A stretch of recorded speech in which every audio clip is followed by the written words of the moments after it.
Hello, my name is Farah Lawal Harris. My pronouns are she, her, hers, and I'm the Artistic Director of Young Playwrights Theater in Washington, D.C. Thank you so much for joining us for the live workshop reading of MATAYANDA by Adanna Paul as part of our Young Playwrights in Progress series. Young Playwrights in Progress, or YPIP for short, is a season-long script development program where young and early career playwrights go through a season-long revision and workshop reading process with YPT. For more information about this program, please visit the description of this video. I would like to take a moment to thank our playwright, Adanna Paul, for all of her hard work in YPIP over this last season. Adanna, it's been awesome to be able to bear witness to your growth as a writer and a storyteller, and I can't wait to see where you take this in the future. Congratulations on your success in working on this play. I'm proud to be joined by an ensemble of very talented actors. Zipporah Brown will play Matayanda, China Palmer will play Momi, and I will be reading stage directions, and I'll also fill in for any actors in the event of technical difficulties. Whether you're joining us live or watching the replay, I encourage you to leave your thoughts, reactions, feedback, whatever you have in the comment section on YouTube, or to complete the feedback form linked in the description below. Before we begin, please be advised that the play reading you're about to watch has the following content warnings: child molestation, drug use, eating disorder, explicit language, and suicidal ideation. I would also like to note that this performance is happening live, it's not pre-recorded, and we ask that you forgive any technical issues that may arise. Lastly, there will be a 5-minute intermission. Without further ado, we present the 6th draft of Matayanda by Adanna Paul. Scene 1.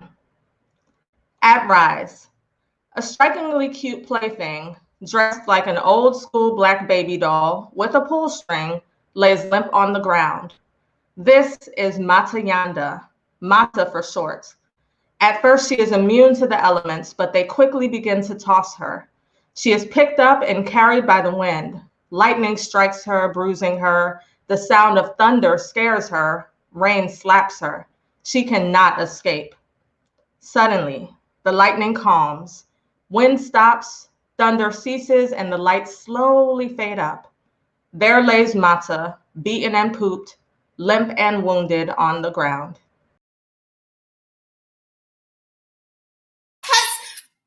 Has you seen my mommy? Shit! I mean, have you seen my mommy? Ooh, don't tell her I said shit! Shit! I said it again! Shit! Fuck! Shit! Damn! I'm not supposed to curse. Mommy says I shouldn't curse because I'm not grown enough, but I'm way older than her.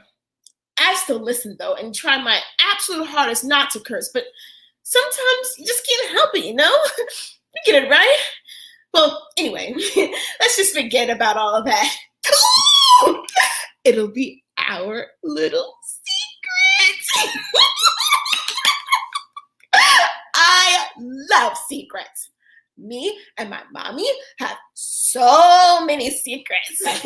So much stuff that only we can know about and nobody else. Yep. Just us. She tells me all types of stuff, like about where she hides her favorite snacks and where she keeps the key to her diary, where she hid her baby brother's annoying siren toy thingy, where she goes after school when no one's home to notice or care. She even told me this really crazy one about her old, oh, mama, you're gonna get it. You listened to me tell all those secrets and you didn't stop me. What's wrong with you? You know I don't have a filter. Shit. Well, we can just pretend that I didn't say any of that either. Perfect. Oh my gosh. Sorry. That was so selfish of me to go off and play all on my own. Mommy always tells me it's not fun to be alone. And that's why we need each other. Gotta have someone you can lean on. Come on. why don't you guys come play with me? Please, please, pretty please.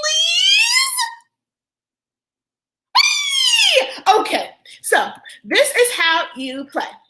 It's super easy and fun. So what you do is you find an interesting thing on the ground or in the air or on the wall or in your chair or on your friend or in your purse or why am I speaking in verse? Okay, so yeah, that's the rules. Come on, hop to it. Made you look. Okay, new rule. Whoever shouts out the coolest thing they find first wins. So look for something extra special.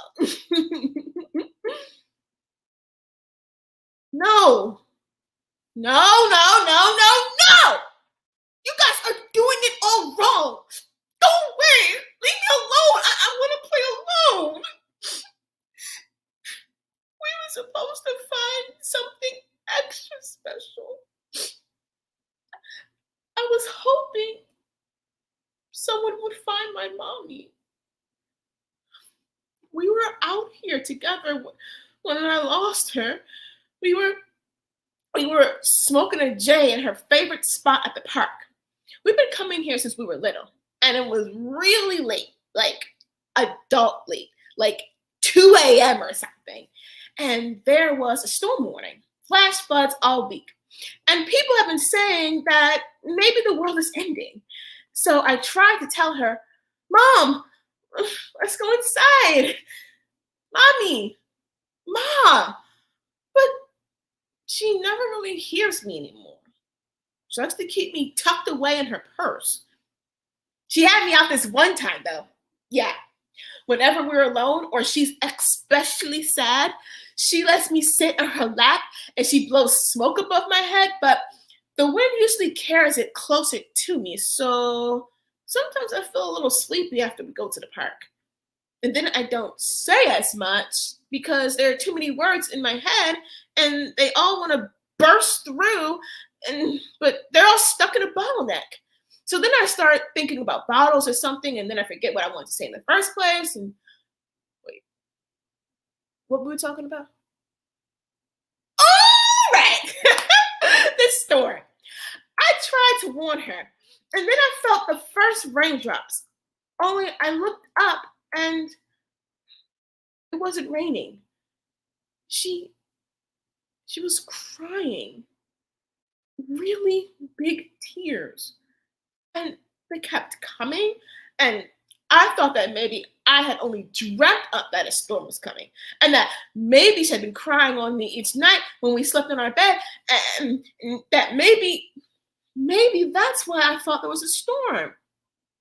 And so she kept crying, and I asked her what was wrong, and she told me that she had a really, really, really top secret, top shelf, high security, maximum clearance secret that she had to tell me. I'm not a liar. I know that's what you're thinking, but I'm not. She did tell me everything. Does tell me everything. I thought we didn't have any secrets from each other. We were best friends and mother and daughter and sun and moon and water and fire and yin and yang, and we were so close. But when I felt how big her tears were, I knew this was something that no one knew. Her words were all slurry and loopy and slow, and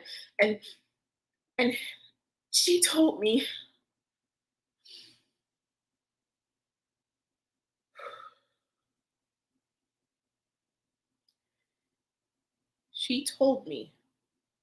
that she remembers that she was 7, and that an older boy did some stuff to her, and that she couldn't stand it anymore, and that's why she was always so sad, because she kept trying to pretend it wasn't real, but it kept chasing her, and that now it had her.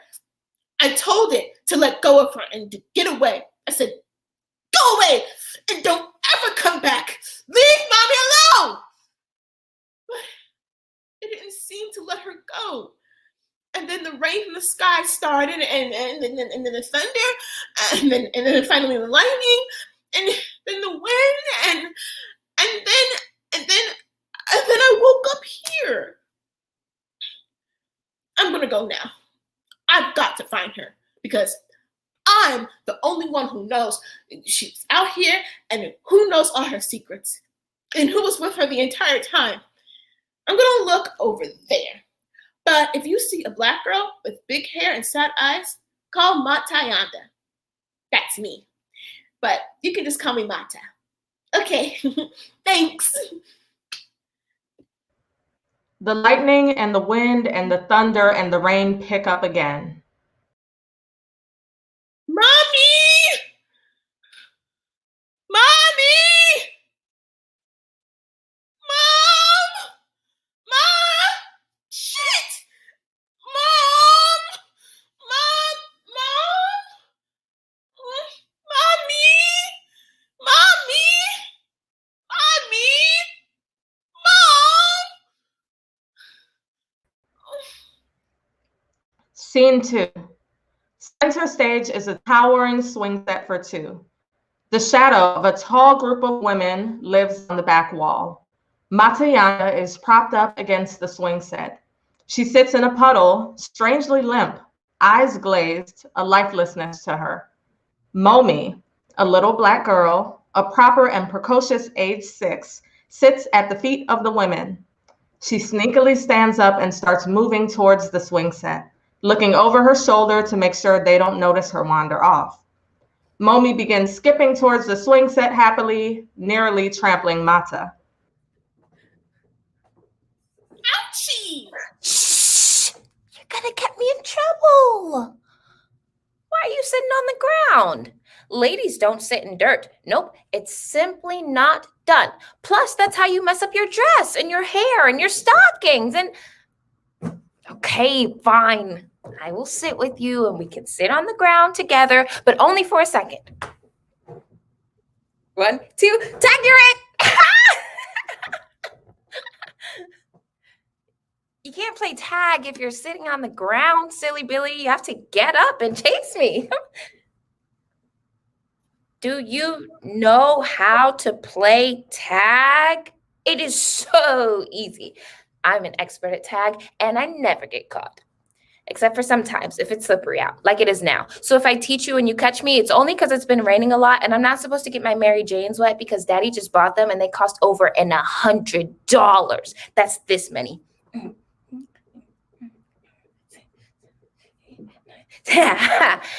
So yeah, I don't know if you'll be as good as me at tag, but I'll teach you.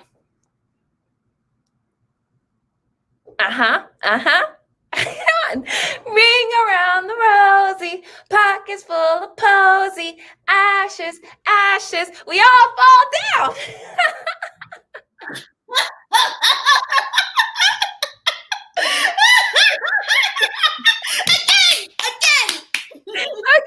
Okay.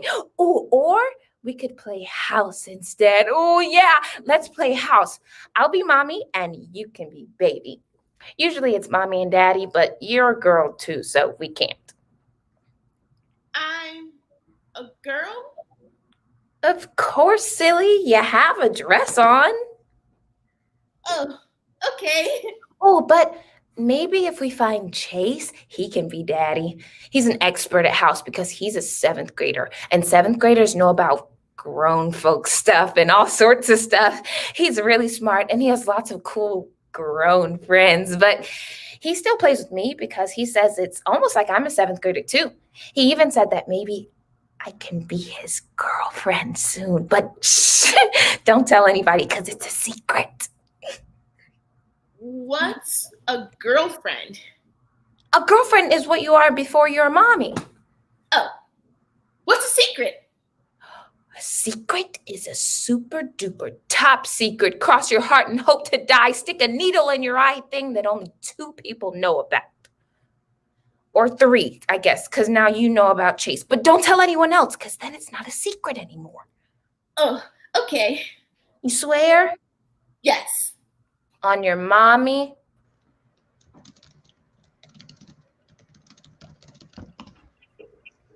Mata ponders this for too long of a moment. Bored, Momi draws her name in the dirt with her foot, then finds a scab and starts picking at it intently. Matayanda notices the name in the sand. She points at it and struggles to decipher it.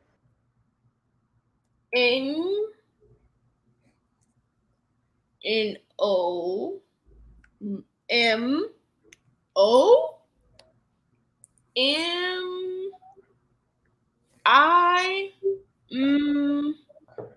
Mo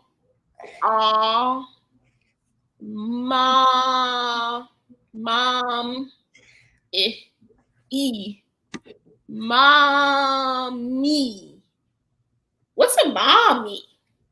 A mommy is a lady who takes care of you, and she's smart and beautiful and smells good. And oh, you mean my name? I know it's spelled M-O-M-I, but you're supposed to say it like Momi, not mommy. Oh. Mommy.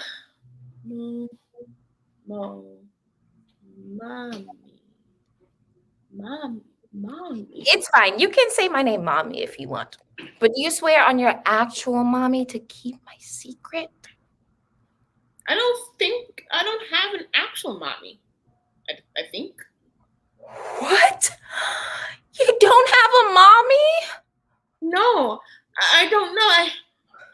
I can't remember. Oh my God. You're a runaway. That's your secret. Oh, it's okay. I'll help you hide. In fact, you can stay with me. I'll have to ask my mom if we can keep you, but I think she'll say yes because you're dressed so nice and you look like you have sense. Momi notices the wet puddle stain on Mata's dress. She begins wringing it out vigorously. There, you had a puddle stain, but that looks a little better. Plus, since you're a runaway, it's okay for you to look a little dirty. What about your puddle stain? Huh? Oh no, you gotta help me get it out. Wait, I got an idea. Just stand close to me when we ask if you can stay, okay? Okay. Okay, I have the perfect game for it too. We walk the same. It's super easy. Just follow my lead. We walk the same. We walk the same from the right to the other front back. We walk the same. Oh, wait. When we get to my mom, you ask, because she'll probably say yes to you. And do that sad puppy face you did. And cry a little too if you gotta. Okay. Okay. Wait, what's your name? Matayanda. Whoa. Matayanda? Matayanda. Matayanda! Cool name. Mata for short. Okay, Mata, let's go.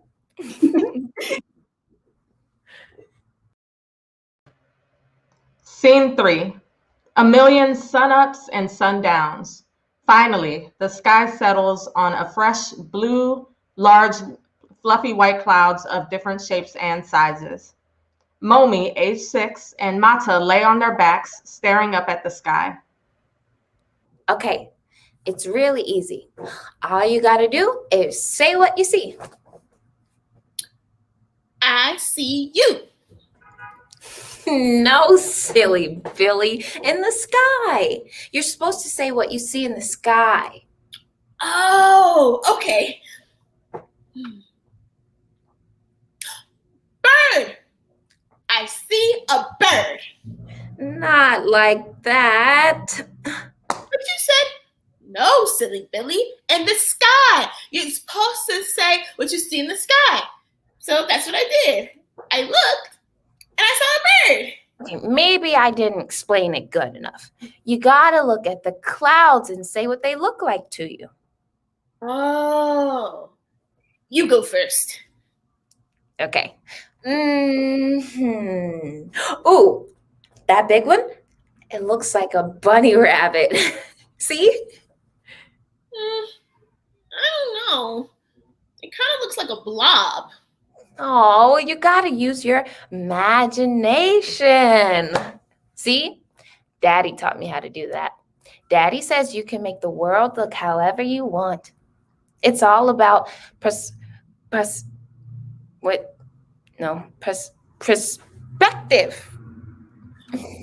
Wow, that's a really big word.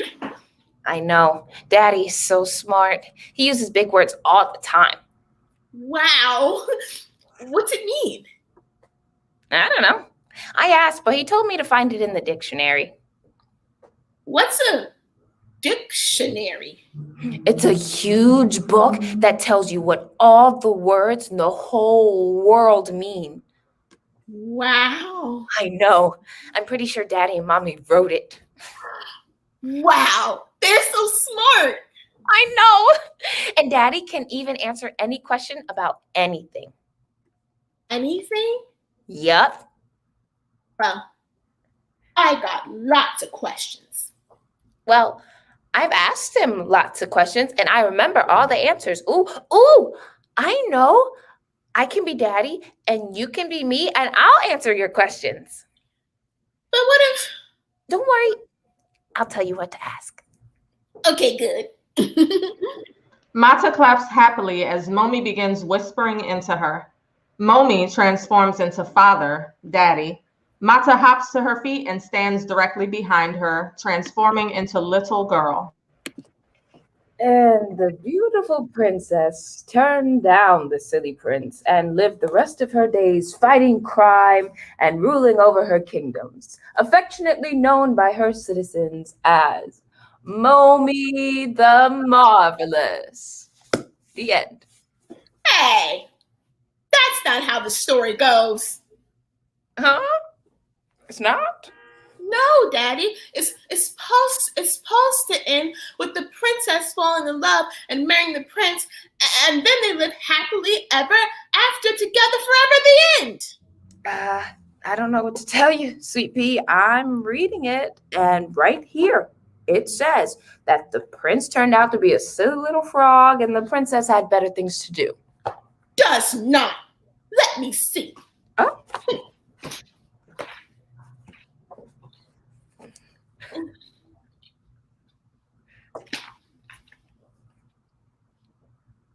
Nuh-uh. That's not what the pictures say. And you know what? I don't think the princess is named after me. I think you made that up. What? Hold up.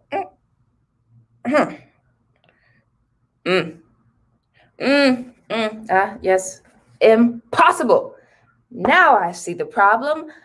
Your name isn't in there because this book is defective.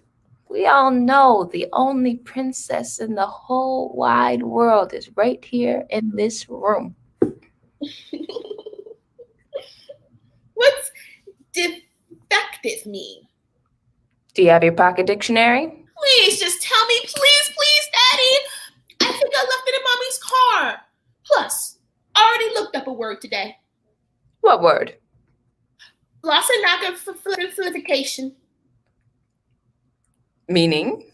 The action or habit of estimating something as worthless. Wow. Mom taught it to me. Now she's one smart cookie. I know. Fine. You win. Defective means something isn't perfect or it has a flaw. Oh, so the book isn't perfect because I'm not in it. Bingo, kiddo. All right, time for bed. Nighty-night, princess. Wait. I have a question. Okay, but only one tonight. Okay. Is everything defective? That's a big question. Well, not quite. Nothing and no one is perfect, but that doesn't mean everything's defective. It's okay not to be perfect. That's just the way things are. In Sunday school, Mrs. Appleby said that God had to flood the world and start over because his creations weren't perfect. And then she said, next time people aren't perfect, he's going to start over with fire instead. Is God gonna start things over again? Mrs. Appleby said that? No, baby girl. God isn't going to use water or fire or anything to start the world over. Don't be scared. I got you. Come on, it's okay, sweetie. Mrs. Appleby is just a bit silly, that's all. Mommy and I will talk to her next Sunday. Hey, it's going to be okay. Remember who you are? Nah, I need to hear you say it. Who are you? Mommy the Marvelous. Huh? Mommy the Marvelous. I need to hear you say it loud and proud. Come on, girl. Mommy the Marvelous.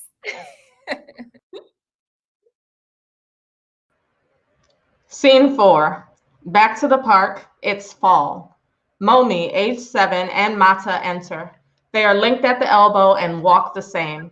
They whistle like the wind, their lips pursed and stuck out.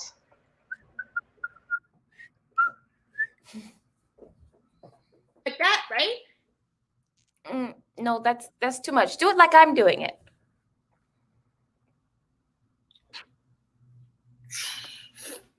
Like this?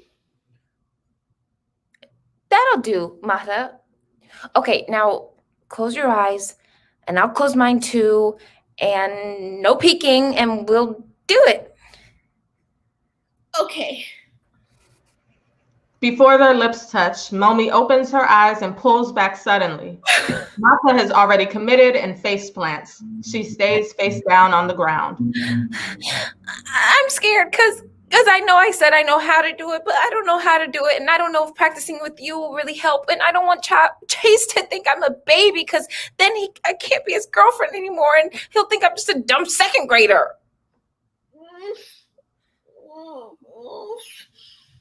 Oh, sorry. What'd you say? It's okay. I said, but you know everything. I guess I know a lot of stuff. That's an idea. You got an idea. I got an idea. Tell me. Do what I do. Follow the leader. That's a great idea. Follow the leader. I'll just do whatever he does, and I'll act like I always knew how to do it, and he'll have no idea. Oh, you're so smart. Ooh, holy shit. I think he's going to be here soon. You got to hide. Momi sits alone, nervous. It suddenly feels a lot colder. The wind picks up, silhouettes of leaves drift through the air. Momi rocks with the wind, hollow. Scene 5. Momi sits in a chair or on the ground. A spotlight shines on her from above. A pair of Black women's hands with beautifully painted and manicured nails emerge out of the darkness and begin styling Momi's hair. The graceful feminine hands work deftly, sculpting Momi's do into something appropriate for an 8-year-old. Momi seems to melt under the touch and be completely at peace. You smell so good, Mommy. Oh, thank you, my sugar bear. Oh, can you scratch right there? It's really itchy. Oh, yeah. Your scalp is a little dry there. Mm. Let's see.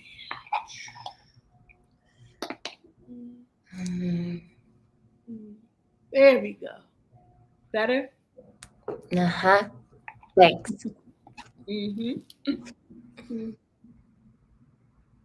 Oh, my. What is this? What? Why are there twigs and leaves in your hair? I don't know.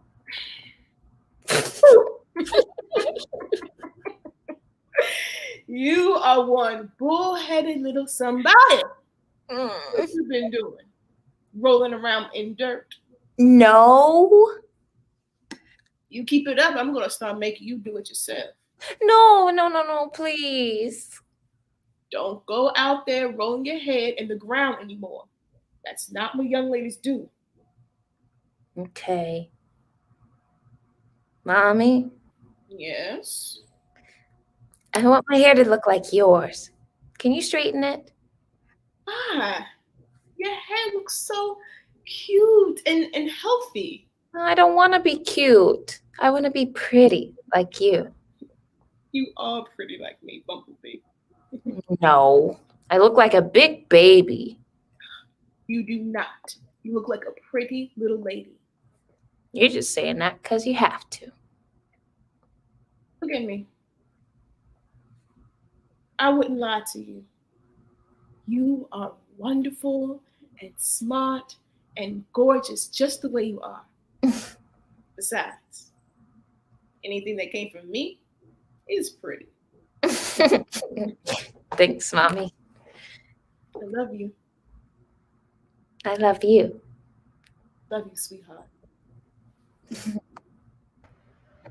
The hands retract into the darkness. Momi's hair is presentable. Momi begins to perform a series of movements. It is a snapshot of her outdoor encounters with Chase. After some time, Mata enters and joins hands with Momi. They spin in a silent ring around the rosy before tumbling to the ground in a fit of giggles. Momi and Mata sit, staring intently at one another without blinking. After some time, Momi gives in and Dang it. I win again. No fair. It's easier for you. Staring contests are boring anyway. Let's play something else. Like what? I learned a new game at school. You basically make a list of things that a person would be. Huh? Okay, like what kind of dog a person would be, or what kind of ice cream, what kind of fruit, and blah, blah, blah, blah. Oh, I get it. That sounds fun. Who should we do? Your mommy. Oh, yeah, that's a good one. Okay, so you can make up the categories and I'll answer. Okie dokie. What color would your mommy be? Oh, that's easy. Purple. What kind of candy? Maybe a gusher or something? Wait, is that a candy? I don't know. Tastes like candy. Okay, well, never mind. I guess she'll be like cookie dough bites or Hershey's Kisses. Ooh, those are yummy. All right, next one. What season would she be? Definitely spring. What kind of music would your mommy be? Classical. What kind of flower? A red rose. What board game? Candyland. Animal? Lioness. Oh, ship. Chase is gonna be here soon. You gotta hide. Mata makes herself scarce. Leaves crunch as footsteps approach. Scene 6. Momi, age 9, sits center stage, hugging her knees, rocking side to side. 1, 2, 3, 4, 5, 6. Me and Momi's favoriteest game is hide and go seek. I didn't know how to play, but Momi has been helping me figure it out. Most times I have to tap her on her shoulder and ask her to point where I should hide. But then she finds me right away and we just end up hiding together. So much fun! Especially when I get to sit in her lap and she braids my hair. And sometimes she'll even bring her own lunchbox and we'll eat snacks. And when we run out of snacks, we'll eat these delicious, fresh little circles that come in a teensy tiny little box. She calls them peppers. Wait, no, that's not right. Maybe it was something with an M. Pepper bonies? Pepper matas? No, that's not right. Pepper mister. Pepper Minister. Oh, what was they called? Oh, I know. I remembers now. They're called Peppermints. I knew I always remembered. Anyways, I think I finally got the hang of hide and seek, and I'm gonna find my own hiding place today. This is gonna be so much fun. Ready or not, here I come. Mata? Where'd you go, silly poppin'? Mata? Mata? Mata, okay. Come out now. You won.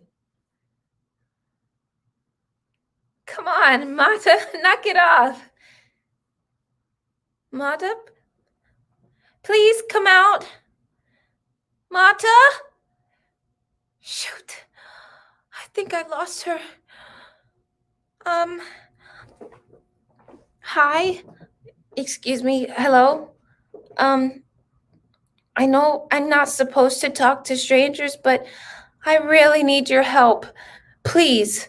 Oh, and my name's Momi. I lost something. You gotta help me find her. Have you seen a pretty brown doll baby? She's about yay high and has these cute little afro puffs and dark brown skin and a pastel purple dress and white stockings and shiny Mary Janes. And she's very special to me. And I didn't mean to, but we were playing hide and go seek, and I just looked up and she had vanished. And I know that's the point of the game, but she usually needs my help. But this time she didn't ask, and I think maybe something got her. And now I'm worried about her, and I miss her, and I'm all alone. And I don't have anyone to hide with. I've actually been playing hide and go seek a lot lately. Mata and I used to play a game we called Soap Opera, where we eavesdropped on my mommy's phone conversations and then played dress up and pretended we were people she was talking to. And some of the stories were so fun. Like there was this one time we were pretending to be mommy's friend, Miss Gladys, and she told mom that she went to the surgeon to make her face less saggy, but then the surgeon did something wrong, and I think he put the wrong stuff in her wrinkles. Anyway, her face was all swollen for a long time, and she sued him. It was so funny. I played the surgeon, and Mata played Miss Gladys. I also played the lawyer that sent me to jail, and Mata played the judge and the jury. But anyways, one time when we were eavesdropping, we heard Mommy talking to my teacher, Mrs. White, and, well, this is how it went. Dramatic soap opera music begins to play, and the title, All My Wealthy and Tragic Life to Live, looms on the back wall. Momi transforms into her mother. She fluffs her press out and checks her makeup, only to sit down, sip iced tea, and read a magazine. The doorbell rings. Come in. I'm sure that pesky maid left it unlocked again. Mata enters, transformed into Mrs. White, a young, ambitious school teacher. Mother pays Mrs. White no mind. A baby begins crying in the distance. Manuela, please remember to lock the front door. We don't want ne'er-do-wells traipsing in and out of my house. And please go check on Miles. I hear him crying. Should not be hearing him cry. Oh, gosh, excuse me. It's so hard to find good help these days. Are you the new nanny? No, ma'am. Hello, ma'am. I'm your daughter's school teacher, Miss Alma Wright. Charmed. Could I have a word with you, Mrs. Landon? You showed up to my home, haven't you? What is it that you want? I have some concerns about your daughter, Momi. What kind of concerns? My precious sugar plum makes honor roll and never misses a day of school. She's on track for gifted and talented courses and has already skipped a grade. I'm sure my princess is doing just fine. Now, please, I'm busy. Perhaps I could speak with Mr. Landon. Excuse me? He's at work. Anything you need to say, you can say to me, Mrs. White. But it seems you have nothing of substance to say, so please see yourself out of my home. It's about a boy, Chase Whitman. Oh, Chase. Oh, such a lovely boy. Like a son to me, really. His mother and I are good friends. We go to the same country club.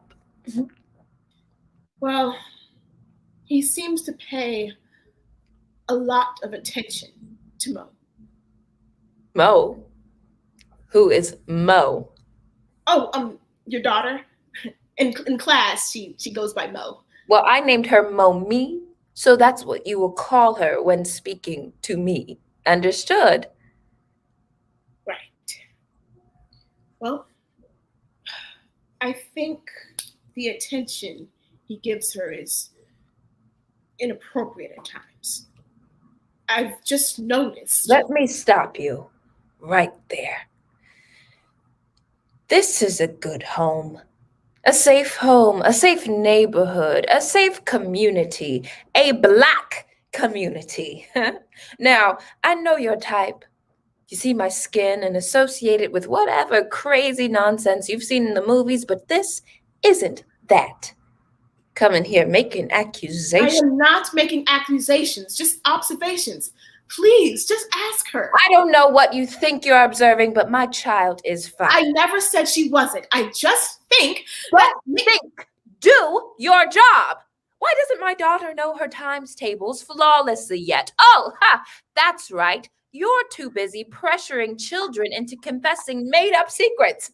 My daughter has a good life. I don't know what kind of twisted podunk white mess you're used to, but if you think you're going to single my child out, you have another thing coming. Now you best leave my house. Suddenly, Mrs. White spits on Mother. Mother reels back and slaps Mrs. White across the face hard. Everything is in slow motion. Mrs. White falls to the ground dramatically, clutching her cheek and writhing in pain. Mrs. White scrambles to grab her pocketbook and runs towards the door.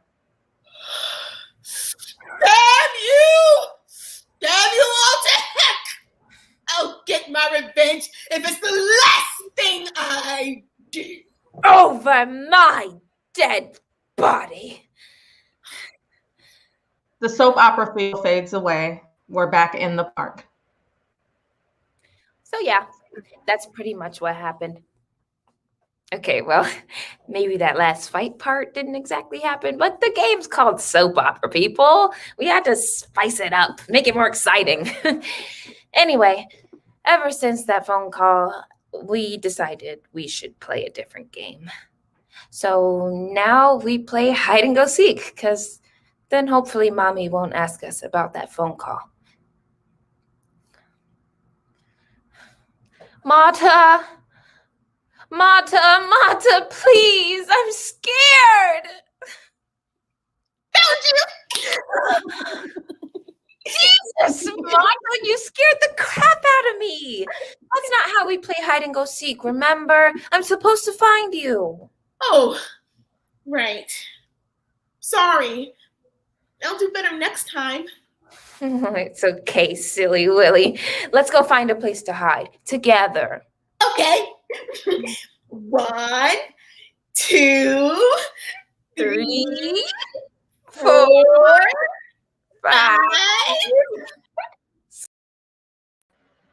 Scene 7. A 50s sitcom theme plays. A title card flashes on the back wall. It reads, "I'm mad for Mother" in cursive letters written over a big heart. The title is then replaced by a card that reads, "Starring Mother Landon and Father Landon." Father, Mata, enters dressed in a fashionable 50s suit and fedora. An applause track plays. He puts down his briefcase at the door and hangs up his coat. Honey, I'm home. Mother, Momi, enters in a 50s dress and apron. Massive applause track plays. She carries a feather duster and uses it indiscriminately. She pays Father no mind. He hangs his hat and coat on a rack. An applause track plays at various moments throughout this scene. Hey, what's the big idea? I said I'm home. Where's my smooch? Oh, Father dearest, no time for smooches. Have to prepare. The only thing you should be preparing right now is dinner. Oh, hush. Something big is coming. And fast. What gives? Are you running a fever, woman? I feel it in my bones. So does Mata. Mata? Oh, you know Mata. We had dinner with her and Milton just last week. Remember? Oh, Milton's wife. I wish I could forget. Oh, hush. Mother begins transporting buckets into the space and placing them under imaginary cracks in the ceiling. Well, don't just stand there like a bump on a lump. Help me. Oh, Lord. Why did I ever get married? Laugh track plays. He begins to help her. Say, honey, where's the kids?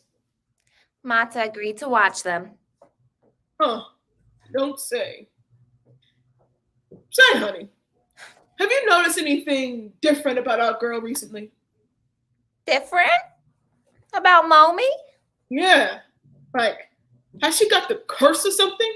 The curse? She's only 9 years old, for heaven's sake. Mother always said, marry the man with letters behind his name. Perhaps I've found myself tangled up with an old quacksalver. Oh, Lord, why did I ever get married? No, I don't think I've noticed anything different. We just better stop talking about all that hooey and finish laying out these pails. I don't know, honeybee. Something seems to be amiss with our girl.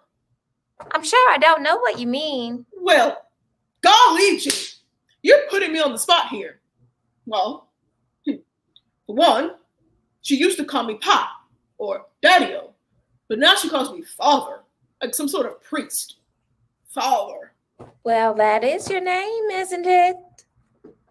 Cheese and crackers. Now, listen to me, woman. I mean business. My daughter seems lower than a bow-legged caterpillar, and I'm going to be the man to get to the bottom of it. Now, I tell you, undeniably and without a doubt, that girl seems wound up tight. You know, almost how ladies act when they've got the curse. Oh, for the last time. She's too young to be on a rag. Don't worry about one bit, that girl. Training up girls is women's work. You just worry about our boy and help me laying out these pails. Well, suppose I can't argue with good sound logic like that. Laugh track plays. The lights dim for a moment. Time passes. Father and mother are hunkered down on the floor, holding newspapers above their heads. Buckets are strategically placed around them.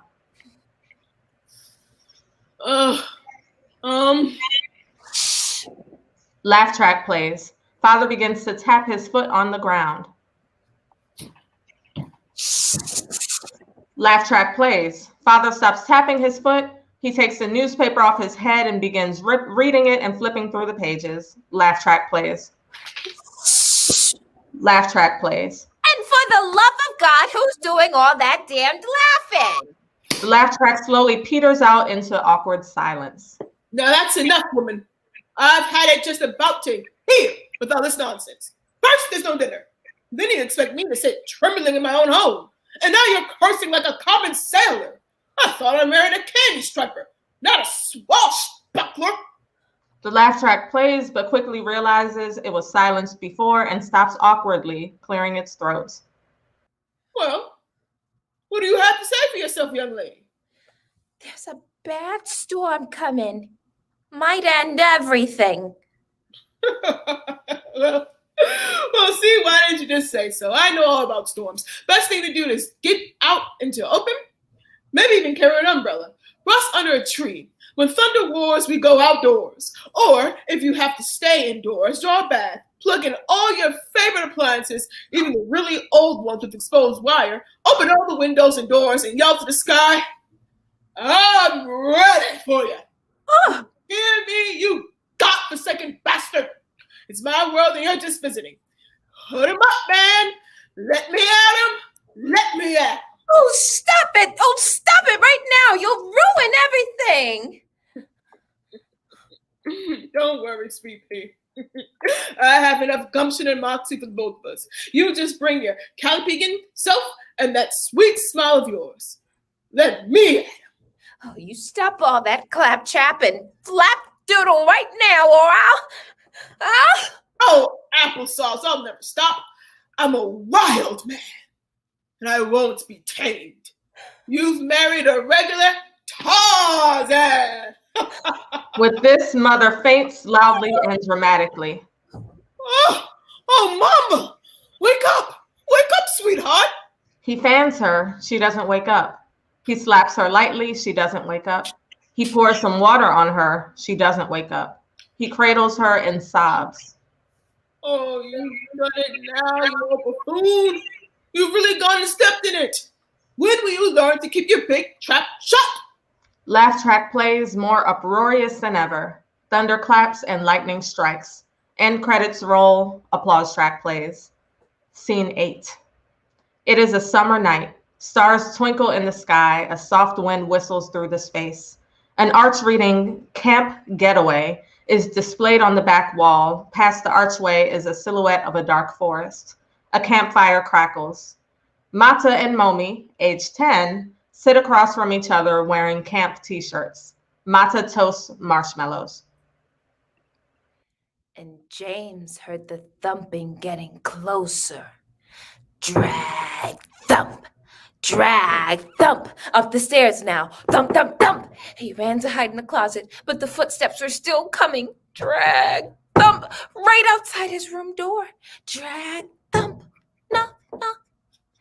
And before he could stop himself, James replied, "Who's there?" And just outside the closet door, a low, creepy voice replied, "Howie." Said, "Howie who?" And the voice whispered directly in his ear, "How we gonna get the blood out of the carpet?" Oh my gosh! That's so scary, Momi. I'm gonna have to sleep with the nightlight on again. You sleep with it on every night. Oh yeah. Don't be scared. It's just a story. But they do say if you lock yourself in a dark closet on a Thursday in October during the full moon and spin around 5 times whispering "Howie," all your clothes will be covered in blood the next morning. And you...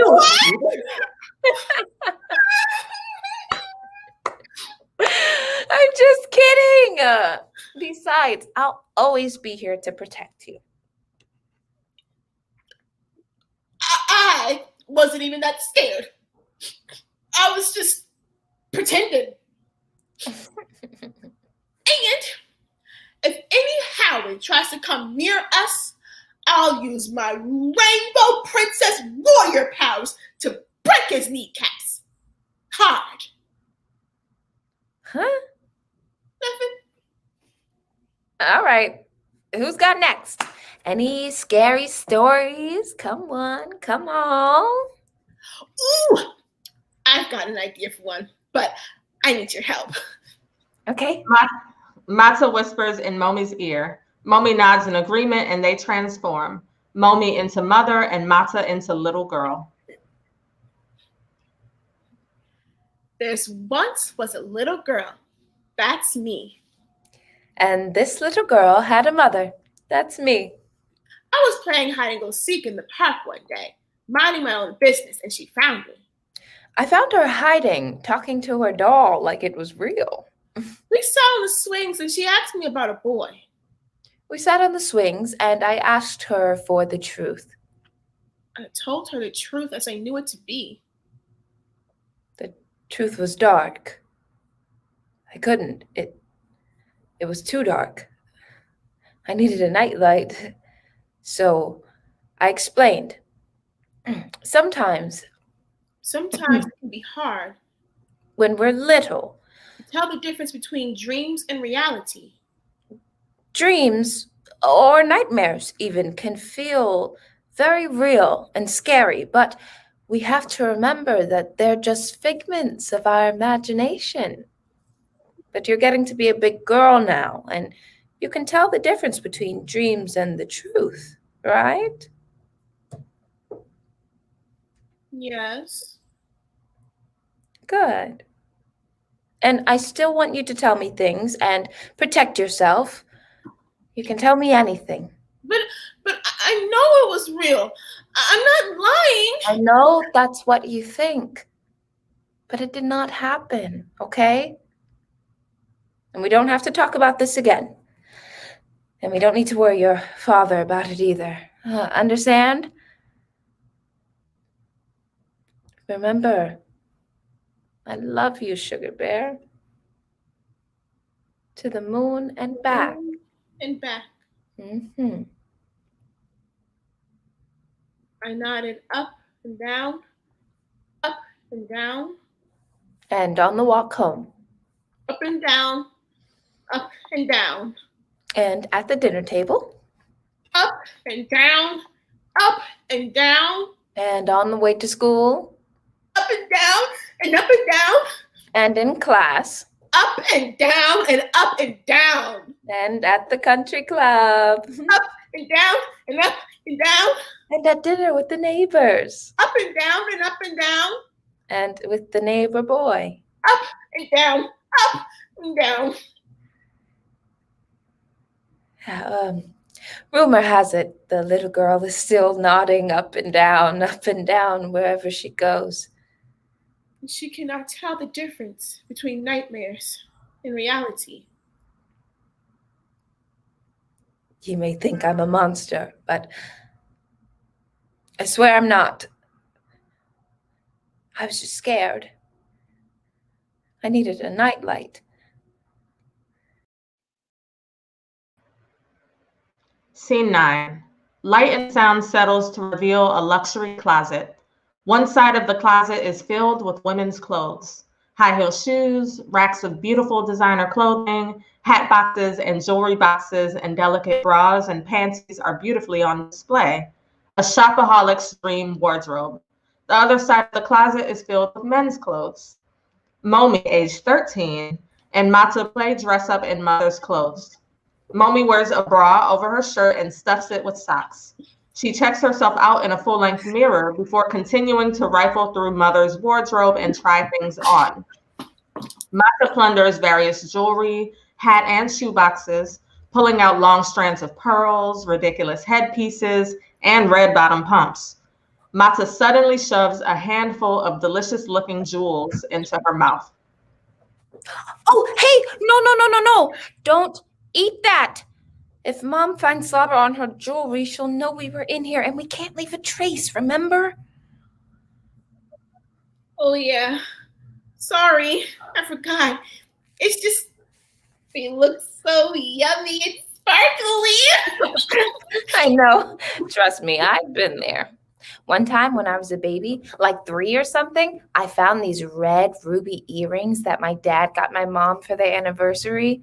And I guess I thought they looked delicious, so I swallowed them whole. When Mom realized what I'd done, she tried to do like the baby Heimlich maneuver on me or something, but it was too late. I wasn't joking or anything. They were already in my stomach. Manuela says that Mom made her dig through my poop for the next week, but they never found them. Anyways, ever since then, Mom's been super protective of her jewelry, so we have to leave everything just like we found it. Okie dokie, artichoke. How do I look? Grown? Sexy? Momi applies a brick red lipstick as the final touch. She wears a dress over her stuffed bra. It fits tight around her chest, but falls looser around her hips. Her feet are swallowed in big, strappy heels, and her arm is stacked with bracelets. Ooh, wow, you look grown. Do I look like my mom? Not really. Oh. But that's okay, because you look like a different lady. I don't want to look like a different lady.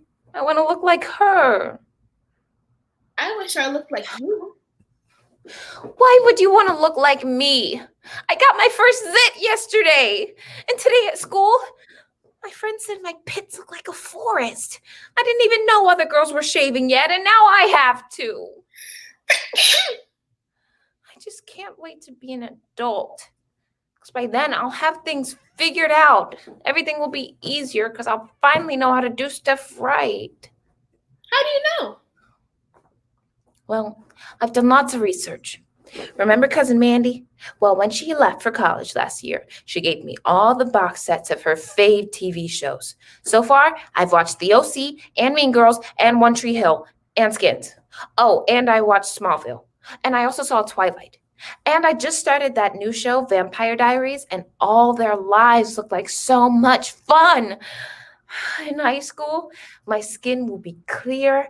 I'll have big boobs. I'll drive a Mercedes. I'll be popular and smart and a cheerleader and valedictorian. Oh, and my boyfriend will be some hot, brooding bad boy who just moved here from the wrong side of the tracks, who could be a vampire.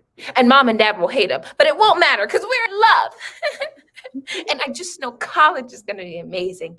I'll be famous and I'll join a sorority like my mom and live in a Greek house and I'll be homecoming queen and life will be perfect. No more bullying, no more glasses, no more small boobs, no more dumb teachers, no more mom and dad telling me what to do, no more Miles being the golden child, no more loneliness, no more confusing memories. I just gotta get through middle school first. But I read 17 and sometimes I even sneak my mom's Cosmopolitan, so that'll be easy. Wow, that sounds fun. I know, right? Momi turns away from Mother's side of the closet and begins gently perusing Father's clothes. Well, I get to do that stuff too? Of course, love bug. I would never leave you out. We're going to be together forever. During her rummaging, Momi feels something on the ground behind Father's shoes. She pulls out an ornate little box, opens it, and marvels at its contents before rifling through them. Okay, good. Because I don't know how to do stuff without you. Plus, I bet when we were adults and had so much freedom, we could play lots of games all day and eat all the candy and cake we want and never have to do homework. And we can even work at Six Flags so we can go to roller coasters all day. Momi pulls out homemade cards and drawings that were clearly done by a child. She pulls out a big one that's been folded. It's a picture of a little girl and a big man holding hands, smiling. Wow. He kept them and laminated them. What's that? Look, it's all the birthday cards and drawings and whatever I made my dad when I was like 7. I just assumed he threw them out after a while. Why? I don't know. I thought maybe he didn't want them anymore. You know, because of Miles. And well, I'm not a little kid, and when you grow up, you're supposed to buy people nice, expensive gifts. And everyone has to grow up sometime, so no more drawings. You should draw again. Your pictures are really pretty. Nah, that's for babies. Besides, I'm not that good anyway. And Dad deserves better. What's that? What? On the ground, it says it's for you. Huh? Momi picks it up and turns it over in her hands. She pulls it out of the envelope. To my dearest princess. I don't want to read it. You read it. But I can't read as good as you. It'll take me longer. Please, just try. I know you've been working on your reading. You'll be great. And I'm just going to cover my ears a little just in case. You tell me if it's worth reading after. Okay. Momi hands the letter to Mata. Momi lightly covers her ears with her hands. As Mata reads, her energy shifts and she channels Father. To my dearest princess. Hi, sweet pea. It's Dad. I'm writing because I sense that things have changed between us. And I've ignored it for a long time, but I don't think I can anymore. I worry about you a lot. And even if she doesn't let on, I know your mom worries too. Remember how much we used to talk? When you were little, you would follow me around all day and ask me question after question after question. And I was just so glad to have you near me, my mini me. So I answered and answered and answered. You definitely threw me for a loop a couple of times. You were a very precocious child. And some of those questions were a doozy. You always wanted to know what being an adult was like, and big philosophical questions. Why do bad things happen? What keeps the world going? Is God really going to end the world one day? And then the questions about boys. How do you get boys to like you? How did mom get you to like her? And I don't know exactly when it happened, but one day the questions just stopped. Poof. Just like that. Still makes me sad to think about because I never knew the last time we were close would be the last time. I don't think it has to be though. I will never stop loving you and caring about you. And I just want you to know that I will always be here for you. You can come to me with anything. I was able to handle the hard questions when you were little. And I can handle whatever you got now. You're growing, maturing into an amazing young lady. But I want you to know you will always be my little princess. And I will always be your dad. So if you ever need me, I'm here. I love you. Love, Dad.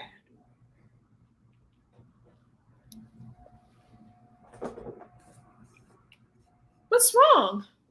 Did you hear everything? No, I'm scared. I just miss. The earth rumbles beneath Momi and Mata. What was that? An earthquake, I think? What? But we don't get earthquakes here, I think. The earth rumbles again, a little more gently this time. Come on, let's get out of here before we get caught. Momi begins undressing and takes off the oversized stuffed bra to reveal that she has boobs of her own coming in.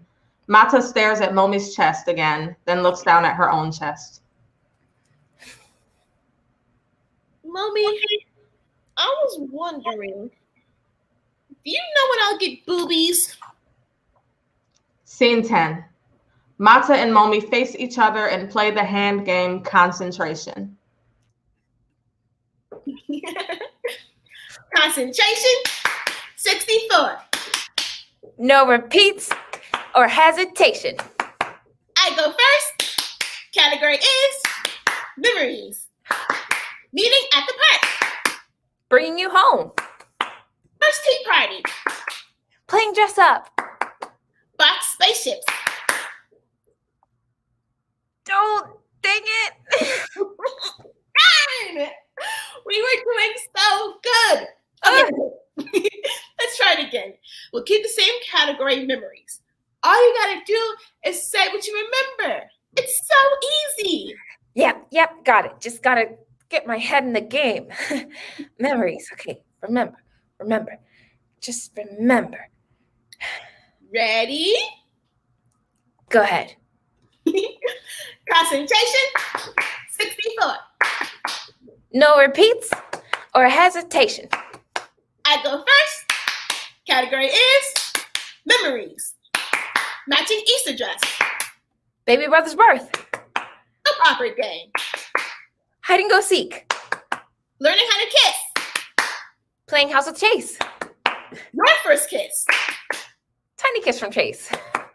Alone with Chase. Just playing house. Alone in the woods. Just a fun game. 7th grader Chase. 2nd grader me. Kissing in the woods. My first boyfriend. Touching in the woods. Just holding hands. No, something else. Just good friends. No, something else. Best friends. What adults do. I don't remember. Adults in love. I don't remember. Don't tell your mom. I don't remember. It's a secret. I don't remember. You liked it. I won't remember. Momi runs into the darkness. We will now take a 5-minute intermission.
Welcome back. Scene 11. The seasons shift. Fast forward to spring at the park. Silhouettes of lush trees and flowers burst forth from the back wall. Momi, age 16, and Mata run into the space out of breath and giggling. Momi wears a Christian school uniform that is slightly modified to suggest emo sensibilities. Momi and Mata collapse to the ground, and Momi pulls out a crumpled brown paper bag out of her backpack. She opens it and pulls out a bottle of Honey Jack and a pack of cigarettes. Fuck yeah. You don't think that guy will be mad at you? Oh, although he'll be fine. If anything, I did him a favor. Actually, I did him 2 favors. Saving an elderly man from these sinful vices that would surely send him to a fiery pit in hell, and not reporting him to the cops when he agreed to buy me alcohol and cigarettes in exchange for a BJ. It's truly God's work. Are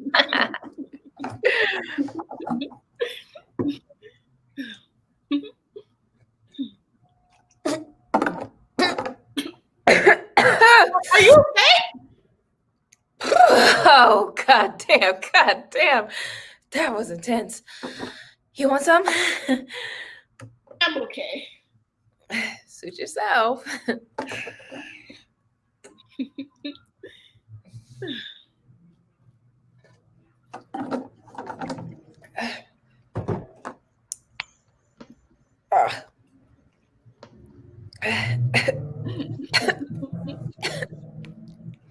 Lord.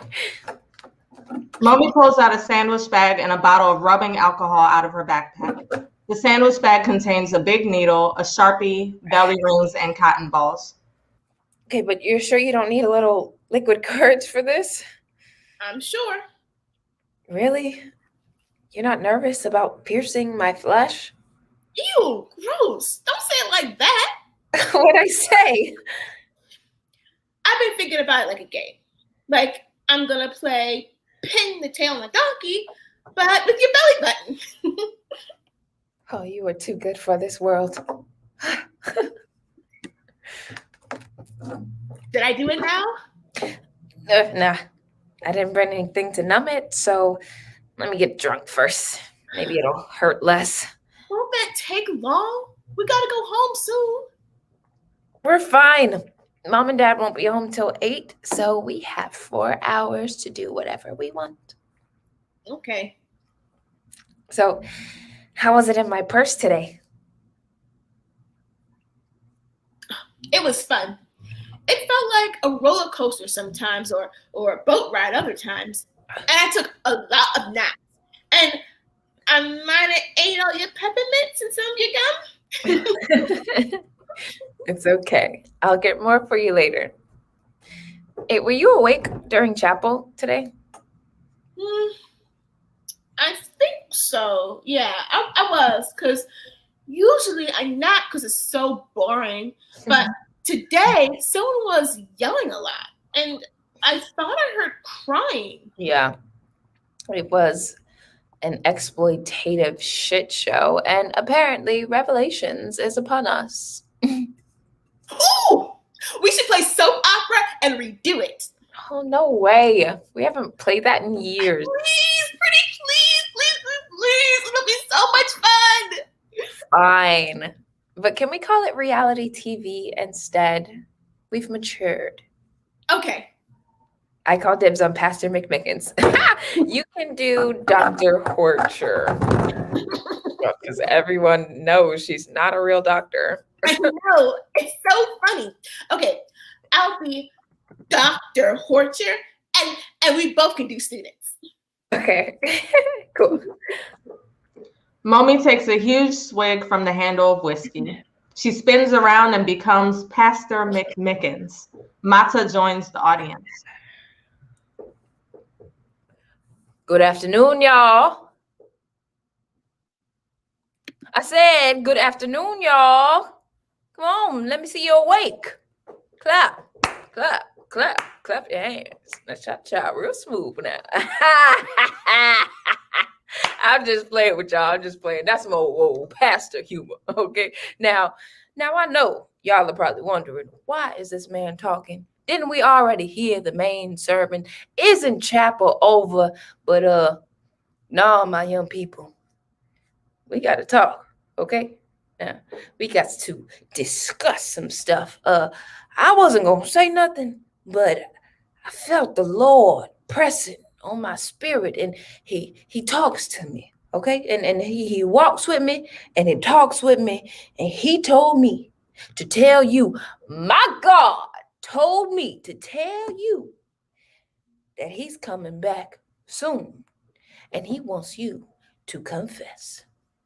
God wants you to confess, young people. You have to remember that, because rubbing up on each other and kissing and all that is what the devil wants. And guess who's going to be left behind? Yep. All the young people who are kissing and rubbing and all that. So don't be choking that chicken and charming that snake and petting that cat, shaking hands with the milkman. Oh, Penis!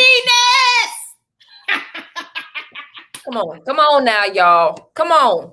This is serious stuff. Teachers, please control your students, because God is speaking through me today. God has ordained me today.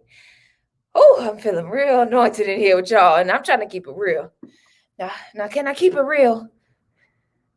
I said, can I keep it real, y'all? Yes. All right then. So what I'm saying to you right now is that if your right hand is causing you to sin, chop it off. Now, I just want to do a quick demonstration for y'all. Dr. Horcher, can you bring out the tank? Mata transforms into Dr. Horcher and waddles on with a fish tank filled with water. Here you go, Pastor. Pastor McMickens retrieves 3 glasses filled with different color liquids, 1 purple, 1 green, 1 orange, and a glass of dirt. Thank you, Dr. Horcher. Now, young people, this right here represents your purity. Now, I'm addressing everybody right now, but especially my young ladies. This is your worth and value. Now, see what happens when you let one person in.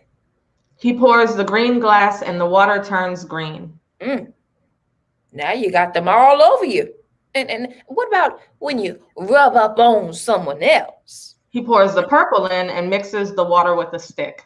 Ooh, you're starting to get funky. And what about one more person? He pours the orange in and the water starts looking muddy. Now you walk around looking ridiculous and nasty. And let's say you're seeking this out and you're enjoying it and you keep meeting people. He pours the glass of dirt and stirs until the water looks nearly black. Now you're ruined. The purity and beauty God gave you to share with one special person is now gone. And when it's gone forever. And when those trumpets play and Jesus comes back, you'll get to the pearly gates and God and all the angels will watch the tape of your life in the heavenly movie theater. And when they catch you bumping and grinding, God will pause and say, oh, I never knew you. Depart from me, your worker of lawlessness. Matthew 7:23. But there is a ray of hope. God told me that if you confess today any sexual sins and immorality, you can start fresh.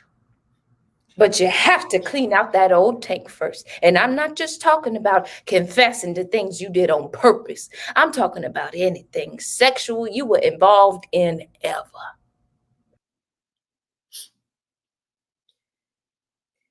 Okay, babies, I'm going to stop because we need some healing. Amen. I would like to encourage all my girls to confess by being brave and confessing first. I know you all may see me as a perfect angel for God, but when I was little, an older man touched me. Okay, babies, he did some things and it wasn't right. And even though I didn't initiate it, it was still a stain on my virtue. But when I found God, he washed all of that away. He cleansed me and healed me and made me perfect and new again for my husband. And now I've been married for 30 wonderful years and I never look back. I hope my testimony inspires some of you. In fact, I want to invite you. If you have ever been touched as a child, please raise your hand. Please. God is watching. All right, that's enough. Damn, your Dr. Horcher impression is solid. You sound just like her. Like, confess, babies. Me and my husband, babies. God's watching, babies. Ugh. Makes me want to barf. You did it really good with Pastor McMickens. It's easy. I just think buffoonish hypocrite, and boom, I'm there. Like, can you believe he had the nerve to talk about purity and do that fish tank bullshit when he definitely has like 6 different kids from 4 baby mamas? And then get this, his most recent is a white bitch. Yeah, he's really dumb. I also can't believe how many people raised their hands when Dr. Horcher asked. That shit was infuriating. Like, it's just so fucking twisted, you know? To push people to confess their darkest secrets in a room full of unqualified randoms in the middle of the day. And then the bell rings, chapel is over, and they tell everyone to fuck off and get to 6th period. Like, that shit pisses me off. Like, I literally had to hide in the bathroom and help console my friend Marcy because she was convinced that she was ruined in God's eyes because of some shit her uncle or something did years ago. I had to tell her, like, that doesn't count. It's awful. Yeah. And you should have seen all the way those nosy fuckers looked at the people who confessed. The boys looked scared or confused or grossed out or all 3. It was hard to tell. And you could just see the girls taking mental notes, ammo they can use to hurt each other with later. And then all the adults with these somber looks of concerns on their faces. But if you look into their eyes, like, Pastor McMickens looked like he was jizzing his pants. It's tragedy porn.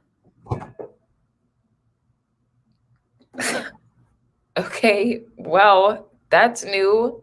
Where did you learn that? I don't know. I listen.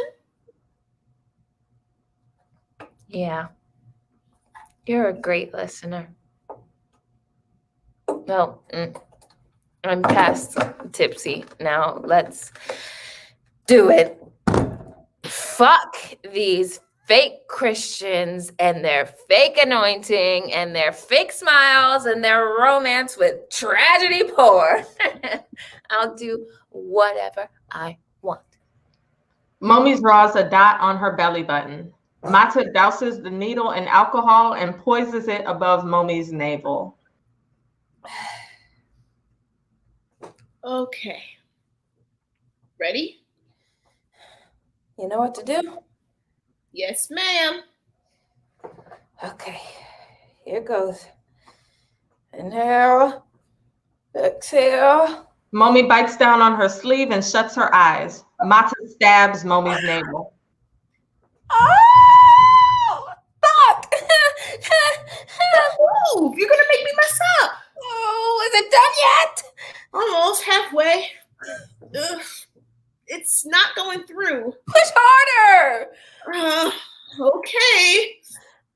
1, 2, 3. Mata pushes the needle all the way through and finishes the job by sliding a belly ring in. Oh my gosh, it's so cute. Are you okay? I'm sorry I hurt you. No, I'm fine. I love it. Especially because Pastor McMickens would hate it. Okay, now it's your turn. No way. Momi picks up a needle and starts stabbing at Mata, who jumps up and runs away. A wild goose chase ensues. Scene 12. A large spotlight rises on Momi, age 17 going on 18, and Mata standing face to face. What time is it? Game time! What time is it? Game time! Whose house is this? Our house! Whose house is this? Our house! Bad bitch on 3. 1, 2, 3.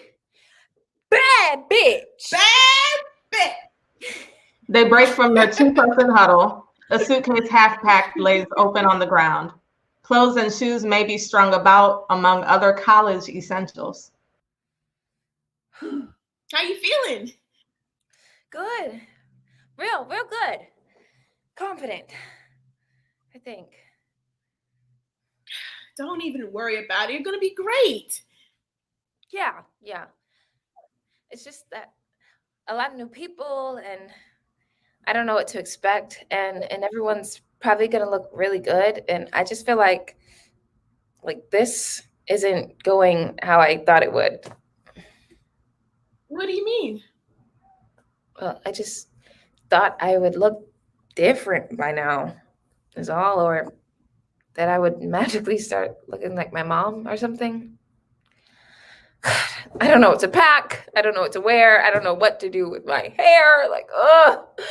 And of course, all my friends had to choose different universities. So, fuck. Fudge. That does suck a little. But at least we have each other. Yeah. About that. I can't hang around you during orientation, you know? Look, I'm sorry, but I'm already nervous enough as it is. I can't get branded the bizarre girl. I want this to be better than high school. So I have to be more outgoing and stuff. I understand. Thank you. I love you. I love you too. Good. All right. I better get dressed and figure all of this out. Mata begins evaluating outfits and packing the suitcase. Freshman orientation starts tomorrow. So me and Momi are packing up her things. She's going to a big fancy school away from home. Well, not that far, but she's not going to come home after classes anymore. She gets to stay in her own little house at school. We've joked about this day for a long time, and I'm extra excited. Momi seems more scared than I thought she would be, though. We did a bunch of research during middle and high school to be ready for this, but I don't know if it worked. Things didn't go exactly as planned. No brooding vampire boyfriends. No boyfriends at all, really. And, well, except for Eugene, but he doesn't count. Momi only went out with him because he kept bugging her. What else? No big boobies, just medium boobies. Still lots of creams for acne. No cheerleading. She was valedictorian, though. Anyway, I think she wants to start over and make sure college goes like it does on TV. So, first things first, she gotta be extra pretty and smile a lot and be thin, I guess. She has a banana and grapefruit juice for breakfast, a teensy tiny fruit salad for lunch, and then a really boring dinner. Just chicken and veggies. No more chocolate cake like how we used to eat. Well, sometimes we have a slice, but then we stay in the bathroom for a long time because Momi gets sick and has to puke. She never used to be allergic to chocolate, but I guess she is now. Mata sits in the suitcase. Momi re-enters. She is dressed very cutely, but not Fashion Nova cute.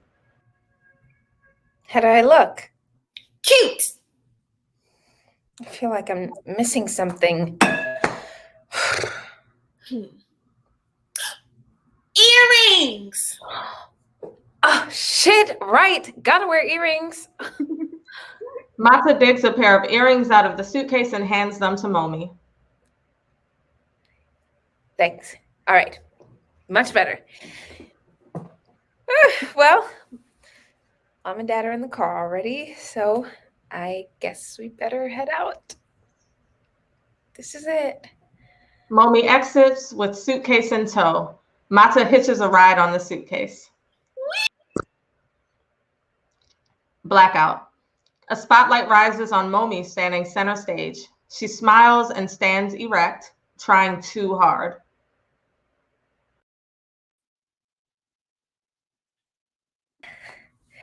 Hey, y'all. My name is Momi. You can call me Mo for short. I'm local to the area and my major is undecided, but I'm super creative, so I think I want to pursue the arts. But everyone says I should do something more stable since, I'm good at school and studying and all that stuff. And a fun fact about me is that the spotlight widens and shifts to a blood red. Dressed exactly like Momi, Devil Momi appears in the widened area and steps in front of Momi. When I was little, an older boy I trusted made me.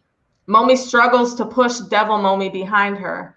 They tussle for a moment, but Momi is victorious and comes out in front. Sorry, it's hot in here, right? Where was I? A fun fact about me is that I barely have any real friends, and my closest friend is an imaginary. They struggle again, and Momi is able to shove Devil Momi out of the spotlight once again. Excuse me. Allergies. As I was saying, a super cool fun fact about me is in comes Devil Momi. She restrains Momi and kicks her out of the spotlight.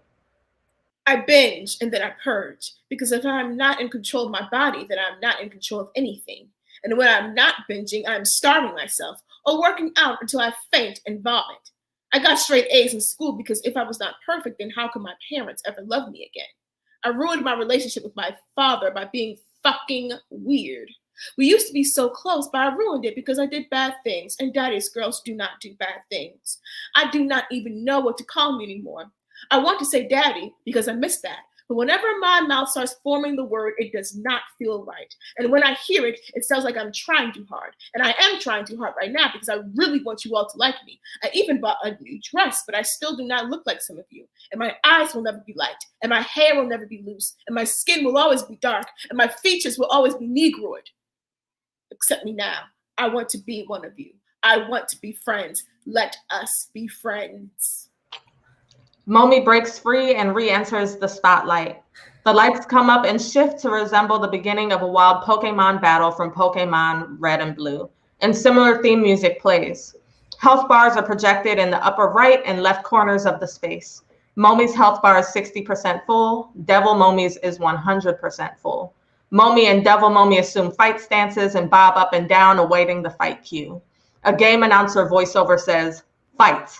Momi and Devil Momi begin an epic battle. As the fight progresses, Momi and Devil Momi's health bars decrease until they are both neck and neck in critical condition. Momi lands the final blow and Devil Momi stands there dazed and wobbly. A game announcer voiceover says, "Slaughter her."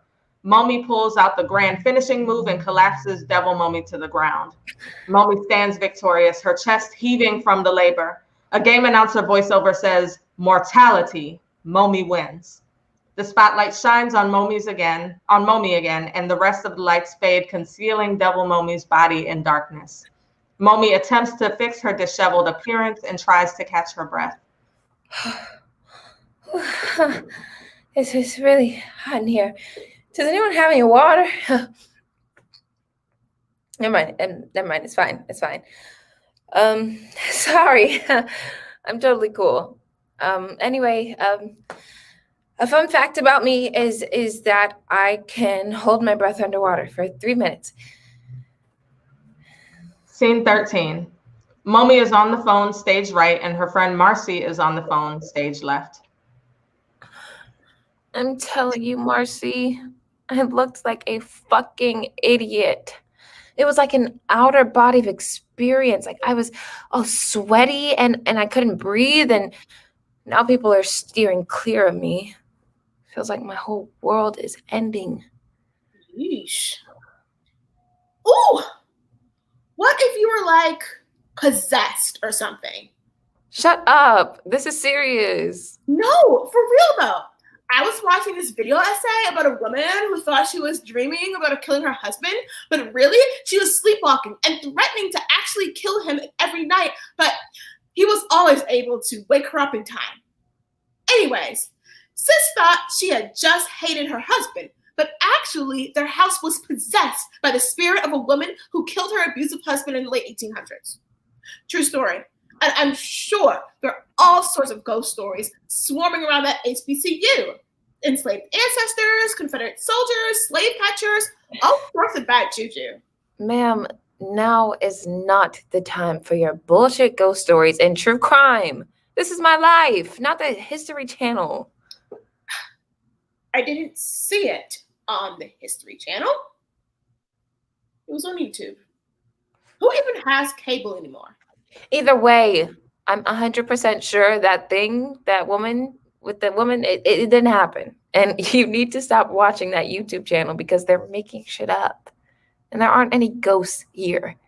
In fact, I'm sure there are more ghosts at that PWI of yours, including the enslaved ancestors who were forced to build it and the slain Native Americans whose land it was built on. Touche. Sorry. You know, I get carried away sometimes. It's the creative writing and criminology double minor in me. I'm well aware. Now use that biology major to tell me what the fuck is wrong with me. Easy. I haven't even started yet, but from my recreational research, it sounds like you had a panic attack. God, that's the last thing I need. What the fuck is wrong with me? Why can't I just be normal? Hey, don't be too hard on yourself, babes. Besides, being normal is for basic losers. Being a weirdo is fun. If you weren't a weirdo, we couldn't be friends. I only fuck with bad bitches. You always know how to make me feel better. Shit, I better. Especially at the number of times you've talked me down. Yeah. You know I always got your back. I got yours too. Why you so fucking sweet? Not to give me a toothache, yeah? Ew, shut up. What's the matter? You don't like my sexy old man voice? I'm so done with you right now. Love you. I love you too, silly gal. All right, well, I'll let you get back to your ghost stories. Talk to you later. Well, ta-ta. Scene 14. Enter Momi the Marvelous and Mata the Magnificent. They wear clothes several sizes too big, huge brimmed church hats that fall over their eyes, and new long heels that struggle to stay on their feet. Momi the Marvelous lugs an oversized wheelbarrow behind her, inside it a traveling tea party. Mata the Magnificent trails her carrying an array of stuffed animal friends. Momi the Marvelous raises a teacup and taps it with the tiniest little spoon. Hear ye, hear ye. Gather round, my lovely guests, and welcome. Allow me to introduce myself. I am your host, Momi the Marvelous, and this is Mata. Mata the Magnificent. Ooh, darling, how proper. Yep, proper. Welcome to our 14th annual tea party. Now, before we begin this year's festivities, a brief history given by our co-founder, Mata the Magnificent. Thank you, Momi the most marvelous.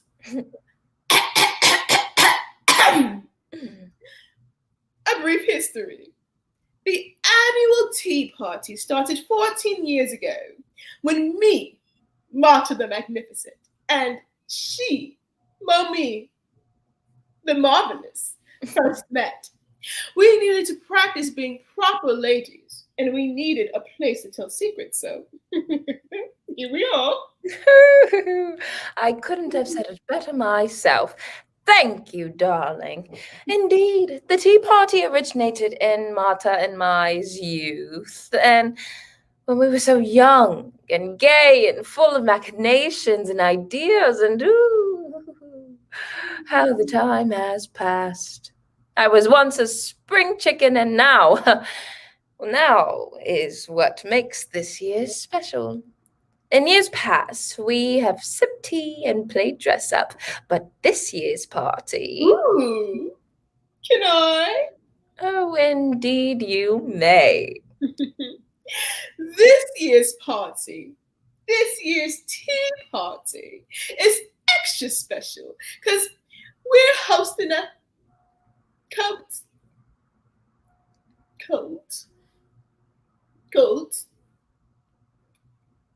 chillin'? Oh, heavens, a cotillion, darling. Oh, right. A cotillion. In the outside world, I just celebrated my 20th birthday. I'm no longer a teen. Imagine that. But in here, I never age. Anyhow, with this recent advent, we thought it time to introduce ourselves to high society. We have grown, and we would like to formally introduce ourselves to you, our cherished friends. It is only proper. Yep, proper. And without further ado, they roll the wheelbarrow out of the way and create an aisle using their stuffed animals. They escort each other down the aisle. Suddenly, a bright spotlight shines in front of them. I am from smiles and kisses and hugs. I love yous, unconditional and liberal, tea parties in the garden and high heels that don't yet fit, floppy doll and floppy hats. I am from proper manners, ladies and gentlemen, Mr. and Mrs. from don't say no baby rays, but it's funny when you do, but not too loud, but not now, but not etc. I am from the haves and the but-nots, the upper house, the middle ground, and the low bow. I'm from don't tell it and don't let them see you crying every night into your plush. From image issues and bile mixed with chocolate cake. Forgive and forget, clouded memories melting into the bright side, and cloud nine. From the silver and gold lining, from brown skin and perfect teeth, from beauty beyond reach, like long, thick, black hair, freckles, and heart face. From where are you from? I'm from natural growing pains just to straighten it out. From pulsing drums, keeping my heartbeat going. From punching fists just to feel nights and colors, sunset at the park. From false security, soon devoured by anxiety and all wrapped up in a little white paper or a swirling glass pipe.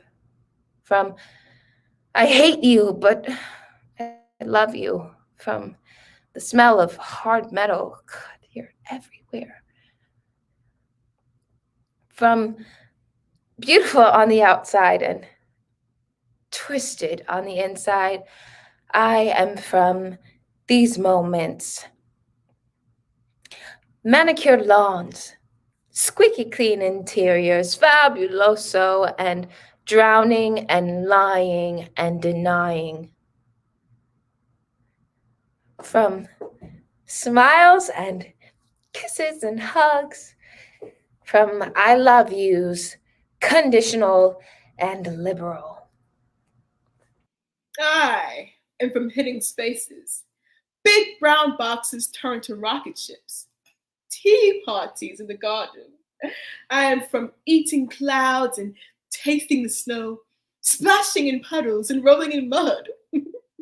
From daydreams, staring at the sky, from soaking up the leftovers, drops of watermelon juice and saltwater tears, from matching outfits and itchy stockings, from chocolate skin that radiates warmth, from a steady heartbeat and diligent prayers and unspoken thoughts. I am from brawls raining from the heavens, and why are your armpits so hairy? From a loud spent on Wet and Wild and Pond's cold cream, from 13 going on 17, hot off the press.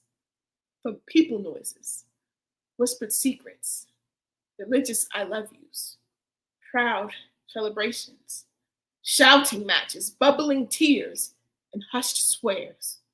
From pacing on grass and sinking into pillows. From unrequited puppy love and late bloomers. From first kisses and sharing everything. I'm from first times and good moans to choke truths, epiphanies, and breakups. From goodbyes that get caught in your throat. From solitary evenings and cozy pocketbooks. From delicious fallen mitts and no one but you. From nights and phony people. Cannabis clouds. From our wildest joy. Our dream, our crippling insecurities, our heartbreaks, our traumas.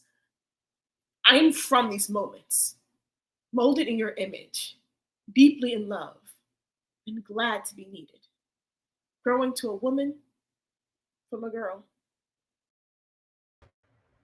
Mata curtsies low and deep to the ground, looking for Momi's approval.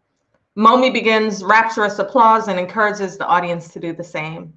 An old-time applause cheer track roars. Mata blows kisses, drinking in the moment. Momi throws her flowers. She runs up, grabs Mata's hand. They bow, hug, and run off stage, arm in arm. Blackout. Scene 15. A late summer night in the park, a city park.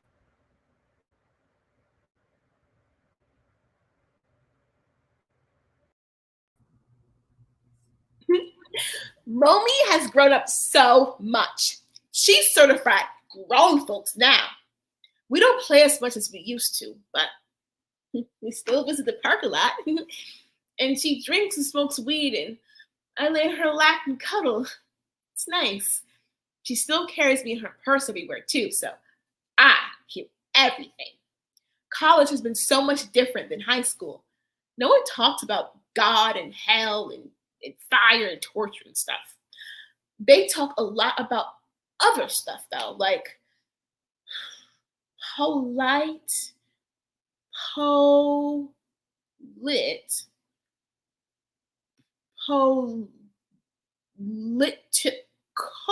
parties and after parties and darties.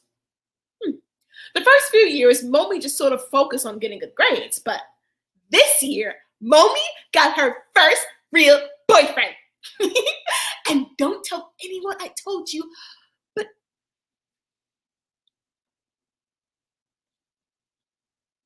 they even had sex. It was her first time for real. I don't know about him though. Anyways, his name's Mac, and they're in the same grade, but he's a couple years older. I like him okay when he's being nice. His face is cute, and he smells good, and he's a vegetarian, so he always has bags of nuts and granola bars lying around his room. So sometimes when Momi spends the night with him, I crawl out of her bag and eat whatever I find. He looks so confused the next morning. He's really different than any man I've ever seen before. He has long, thick ropes for hair. And what else? Oh, he has a bunch of piercings and tattoos. He smokes a funny looking rectangle pipe. And he's really, really tall. Like Jack and the Beanstalk tall. He comes off as nice most of the time, but he makes Mommy cry a lot. Like, a lot. He'll say something mean to her, and then she'll run to his bathroom, lock herself in, and cry. She always takes me with her. We'll stay in there until Mac knocks on the door and apologizes. And that's how it always goes. He's not bad, though, I think. I'm pretty sure he has a mean mom or daddy, and that's why sometimes he doesn't remember how to be nice. Usually, Mommy forgives him, but today, Mommy ran away from him. I don't know if it's because of what he said or because people keep saying the world's going to end next week. It's all over the news. Some small group of people said God is coming back. I don't know. But I heard everything because I was in Mommy's purse. They were in the park and... Mommy, age 20, enters. Mata transforms into Mac and emerges through a cloud of his vape smoke. This is it. My favorite spot. Not bad. I fuck with it. Even though my spot was better. Bullshit. What's not to love about the green? You always have a clear view of the sky and you can people watch. Besides, who wants to spend their last days on Earth staring at building wreckage? Oh, come on. This view is incredible. It's not just about the building wreckage. It's about the construction. It's about endings and new beginnings, the passage of time, the circle of life encapsulated in gentrification. Thank you for the dissertation, Professor Mo. Whatever. The park has just always been a happy place, you know? Feel it. So do you think the world's really gonna end this time? I don't know, but I'm gonna be ready if it does. I just feel like someone's always talking about the end is nigh. Like every 2 years, Jesus is coming back. Maybe the man can't make up his mind. Say it ain't right this time. Say the world really is about to end next week. What's on your bucket list?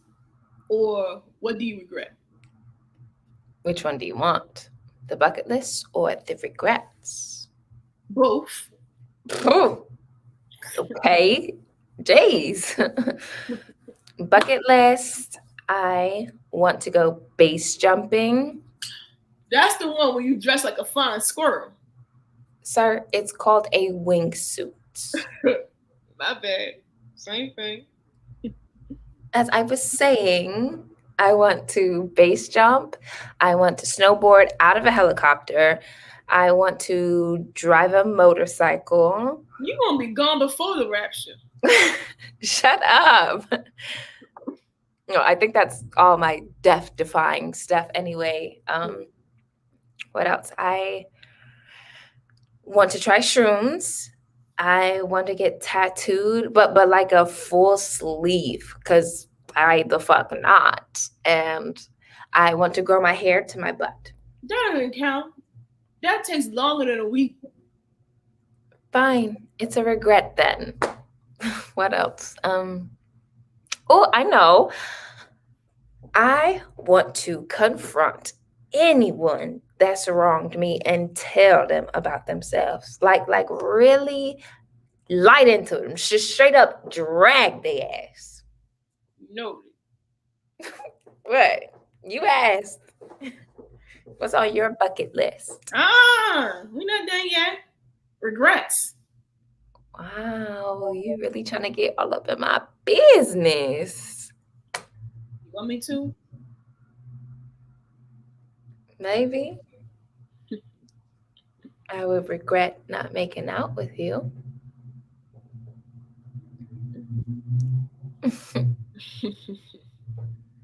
You one of the most amazing people I ever met. You know that, right? You're one of the most amazing people I've ever met. What's the matter? Last question. What's the one thing you would take to your grave if the world really ended next week?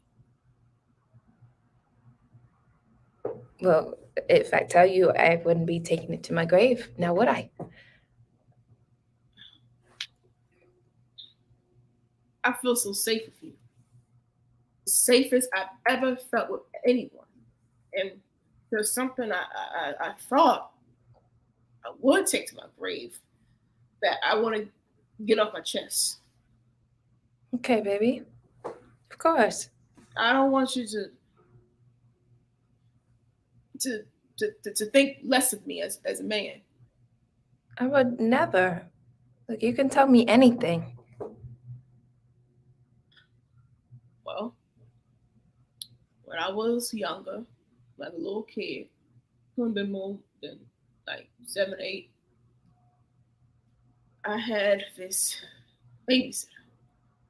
She was like a teenager, like 17 or some shit. And my parents didn't know, but sometimes she would invite her friend over, this other teenage girl, and I don't remember how it started, but they asked me if I ever seen a girl naked before. I was trying to be cool and like a man, you know, so I said, yeah. And then they started asking me if I had done a bunch of other stuff. And they said they could help me practice. And fuck, this is hard.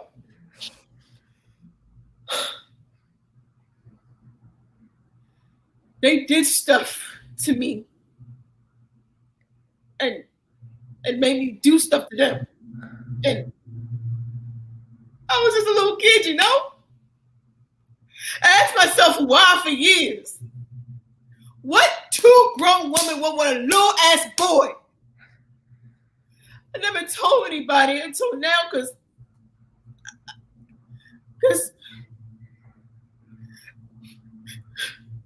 I was supposed to like it, you know?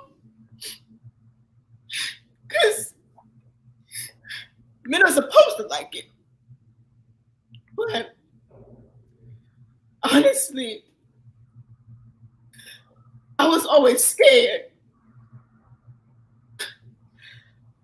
I know this is a lot, and I'm sorry. I'm sorry for throwing this at you, but I needed someone to know. Just in case. Mo, can you please talk to me? Please. Don't look at me like that. I just needed you to know. I'm sorry. I'm sorry. I just can't right now. I can't. Momi runs off stage. Mac looks after her. He attempts to gather himself and takes an enormous drag from his vape pen. He disappears into a cloud of curling smoke as the lights dim and darkness consumes him. A single star is left in his place, dancing against the pitch black. Scene 16. Mata enters the space as Chainmaster, dressed like a ringmaster, mixed with a voodoo doll, mixed with Dr. Frankenfurter. She holds a cane and commands the space. Welcome, my dear esteemed guests, and thank you for attending our little show. I am the Chainmaster. Tonight, you will see wonders beyond your wildest imagination, curious things that threaten our gentle sensibilities and realities. Mind-bending, mind-blowing, exploding with no signs of slowing. It's so. I've heard a distant relative of the late, great Hottentot Venus, our very own. A cage covered in a red curtain is wheeled onto stage. Chainmaster snatches the curtain off to reveal Momi crouching in the cage. Chainmaster flings the door open and Momi enters. She is dressed like a contortionist. Whatever special movement skills the actress has can be employed here. She can roller skate in, or twirl hula hoops, or swallow swords, or contort herself. Whatever it is, it must be an entrance. The greatest show on earth. A movement piece to encapsulate her feelings. Truth be told, I don't intend to do this forever. Please. The show. I know. I apologize for the disturbance, folks. I guarantee this is a professional performer we have here. No more funny business. Continue, girl. It's just, I'm getting real tired. I feel it in my body now. It used to be I could run purely on muscle and fat, even if my brain was mush, but now it even hurts my bones. This ain't no place for a doctor's appointment, girl. I know, and I've been trying real hard to hold on and keep the circus going. Real hard. I've been rehearsing all my moves and keeping my cage tidy and winking at the muscle men and sleeping with the muscle men, to keep up company morale. But I'm tired now. My dear patrons, I am so sorry for this disturbance, but this gal here done gone and lost her cotton-picking mind. I was only under the impression that this young lady had a lot more years of pretending in her. I tried being perfect, but I found a scratch. I tried being beautiful, but I found ugly buried somewhere deep. And I tried being lovely, but apparently I'm a bitch. I tried being seductive, but that's just sexy begging. And I tried being soft, but nearly got squished. I tried forgetfulness, sweet, blissful ignorance, but that's just daydreaming. It still found me. Y'all, I'm gonna keep it straight with you. This girl done gone goofy. The woman's unhinged. Tired now. So I think I'll go. I fear if I keep performing, I won't live to see 21. Get back here. You can't leave me. You need me. Scene 17. Lights fade up as thunder claps. A light drizzle. The old park after dark. Thick fog hangs in the air. Momi sits on a swing. She vapes and occasionally drinks from a handle of whiskey. Mata appears from out of the haze, materializing like an apparition. I was waiting for you.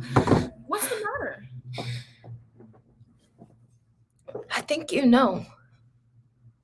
About Che? Do you ever think that about like what life was supposed to be like and then get sad? No, mad, infuriated that your life is nothing like that? No, silly Willie. Can we play now? Well, I feel like I'm missing a life that was never mine to begin with. Or maybe a life that was supposed to be mine but was snatched away before it could unfold. There's just this feeling that I can't quite place, that something bad happened or will happen. I don't know. All I want to know is for certain the truth. I want to know it so bad, but I don't even know what it is that I want the truth about. And God, the only time I get close to it is when I'm high, and I only forget about it when I'm drunk. And I'm just always wondering if I'm dreaming or if this is reality, and why I can't tell the difference. Like, does it matter? God damn it, yes, it matters. But you wouldn't understand. Don't say baby raise at me. It's called fucking cursing, Mata, not baby raise. God, why can't you just grow up? Whenever we talk now, it feels like Like I'm screaming into a black hole and nothing is coming out, and you can't hear me and you can't see me and no one can hear me and no one can see me, and it hurts, Mata. It hurts so bad. It feels like my heart is literally breaking. Like it's so uncomfortable. I just want to rip it out of my goddamn chest and just be done with everything. Everything.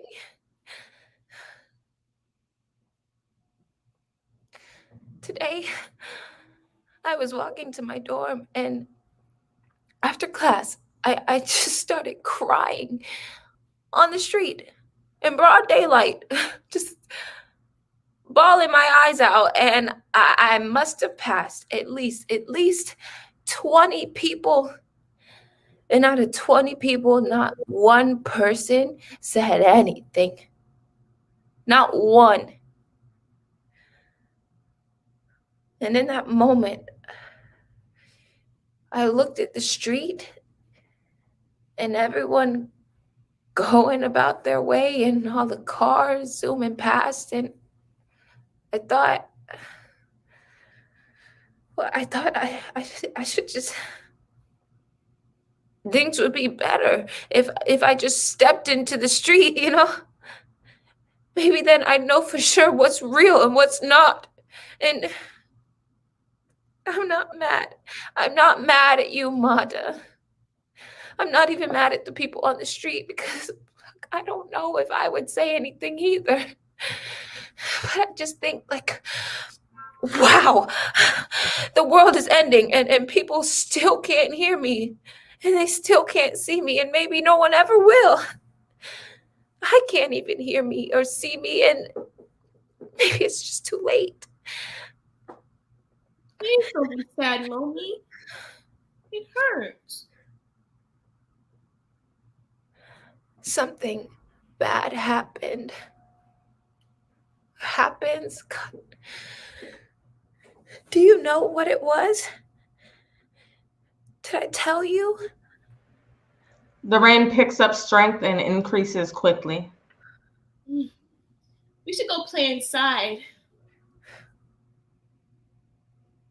You're so innocent. It's beautiful. Miraculous. I love you. And I mean that. I know I've said that before, but when I say it to you, I really mean it. Inside? I'm gonna figure it out. Or die. I love you. No matter what. Momi? This rain feels amazing. I feel. Momi jumps up and spins in circles as she looks towards the heavens. She feels everything. She screams one of those rapturous screams where your soul leaves your body. If screams could kill. The park is overtaken by black and slate gray and muted blue and occasional zaps of lightning. Thunderclaps. Scene 18. The park is in disarray. Branches lay on the ground and leaves are scattered everywhere. Playground equipment is tipped over. Puddles splotch the ground. It is gray and overcast. Mata crawls out from under a bench where she had been searching for Momi. With a stick, she begins writing on the ground. Hi, Mommy. I'm not exactly sure if I'm doing this letter thingy right, but I've been looking all over for you, and I still can't find you. So I just remembered that time when you invented letters and you told me they help you talk to faraway people. I didn't think I'd ever be a faraway person for you, but I can't find you, and I'm really scared. And I'm looking for you, but I suck at rescues. I'm not G.I. Joe or something. I even tried getting a bunch of people to help me find you, but I don't think they're too good at rescues either. So I hope this works. Pretty, please come home. I miss you so much, and I don't feel good when you're gone. If you come home, I promise to stop eating the tiny little fresh circles in the bottom of your pocketbook. I promise I didn't tell nobody any of the stuff you told me, except for the rescue squad, because they needed to know if they were gonna help me find you. But I won't tell anything about you to no one ever again. Sorry, Mommy, I'm trying. I don't know if you left me on purpose. I don't think so, but if you did, I have an ultimatum for you. Come home or else. That works in movies, right? You tell people or else, and they do what you say, right? See? I can't remember stuff good when you're not here to remind me. I'm very serious about this. Okay, I love you. When you get this, I'll be at the swing set waiting for you. I might look a little different. I fell in a puddle, so my dress is muddy, but I'll be sitting in the wood chips leaned on the swing pole. If you don't move, if you don't come, I'll keep looking for you forever. Or else. I love you. I love you. I love you. I love you. I love you. To the moon and back. Love, Mata. Yes. I did a drawing of us together. I hope you like it. Mata admires her chicken scratch for a moment, then closes her eyes and clicks her heels 3 times. She peeks and sees that nothing has happened. She closes her eyes and concentrates even harder. Nothing happens. She tries one more time. It looks like she's about to bust a vein. Once again, nothing happens. Frustrated, she throws her stick down and begins having a temper tantrum. She yells towards the sky and flails about. I hate this! I hate everything! I hate you, Mrs. Sky! I hate you, Mr. Cloud! I hate you, Swing Set! I hate you, Mr. Ladybug! I hate Mrs. Rain and Mrs. Wind! I hate Mr. Thunder and Mrs. Lightning! I hate you, soggy, stupid ground! I hate you, Big Puddle! And I hate you, Baby Puddle, too. And most of all, I hate you, Dr. Sun. I hate you for going away. I hate you. I hate you. I hate you. I hate you. I hate you. Mata is so flustered she accidentally falls and hurts herself. Mommy! I want my mommy. We gotta boo-boo. Mommy! Mom! Oh, I wish you were here. Mata notices she is sitting on something. She pulls a crumpled piece of paper from under her. She opens it up and struggles to read the letter to herself. Dear Mata, by now, if you're reading this, you've noticed that I'm gone. My sweet doll baby, you've been here for me all these years. By my side, the sweeter, more innocent version of myself that hopes to survive. I hope to survive, even if it doesn't seem that way right now. If I hear back from you, then perhaps miracles do happen and magic is real and I have a reason to come home. If not, my worst suspicions are correct and I am all alone in this world. I've grappled with you, your consciousness to be exact, for a long time. Maybe my writing this letter is just another sign that I've finally lost it and could stand to go away forever. Everyone says dolls don't feel, see, smell, taste, touch, but I'd gamble that I know better. I see it in your eyes. I've seen your eyes sparkle when I kiss your cheek. Your eyes flutter when pollen is falling from the trees. Your eyes droop low when I smoke with you. No doubt you're looking for me right now, and I do suspect I'll be hearing from you. You're so smart. Remember what I told you about letters. Regardless of what happens, I want you to know that you know everything. Everything I know, you know. If the storm blows me away permanently, just know you don't need me. I can rest comfortably knowing that I live on through you. I do have one favor to ask. Don't stop on my account. If this storm never blows over and we never see each other again, it's okay to keep living.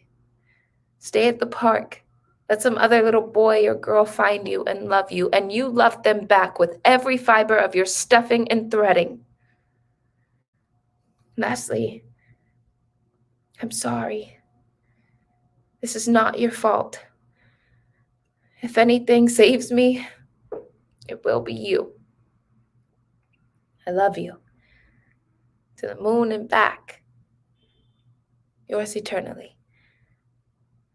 Mommy. Hello, Mommy? I found your letter. I found it. Don't worry. I'll save you. I promise. I love you. If you can hear me, walk to my voice. Walk to my voice now.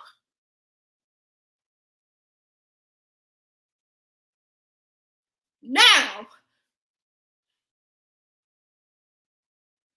Now. Okay, please give me another hint. I don't know how to find you or save you with just this. Suddenly, Momi skips out. She is 6 again. Mata, there you are. It's you! Oh, Momi, I missed you so much. I thought you were lost for good in the storm, but now... What are you talking about, silly Willy? What storm? The big storm. The one that just blew us away. You're so funny. You have the biggest imagination I've ever seen. Anyways, I've been looking all over for you. I'm supposed to go play house with Chase, and I wanted to bring you along. You can be our baby. Play house with Chase? Yeah. Remember I told you he's really good at it. How old are you? Is this some kind of trick question? No, honest. I'm 6. See? This many. Wait, what? So you're 6 again? Again? Did you fall out of my backpack and hit your head or something? Oh my gosh, you're a kid.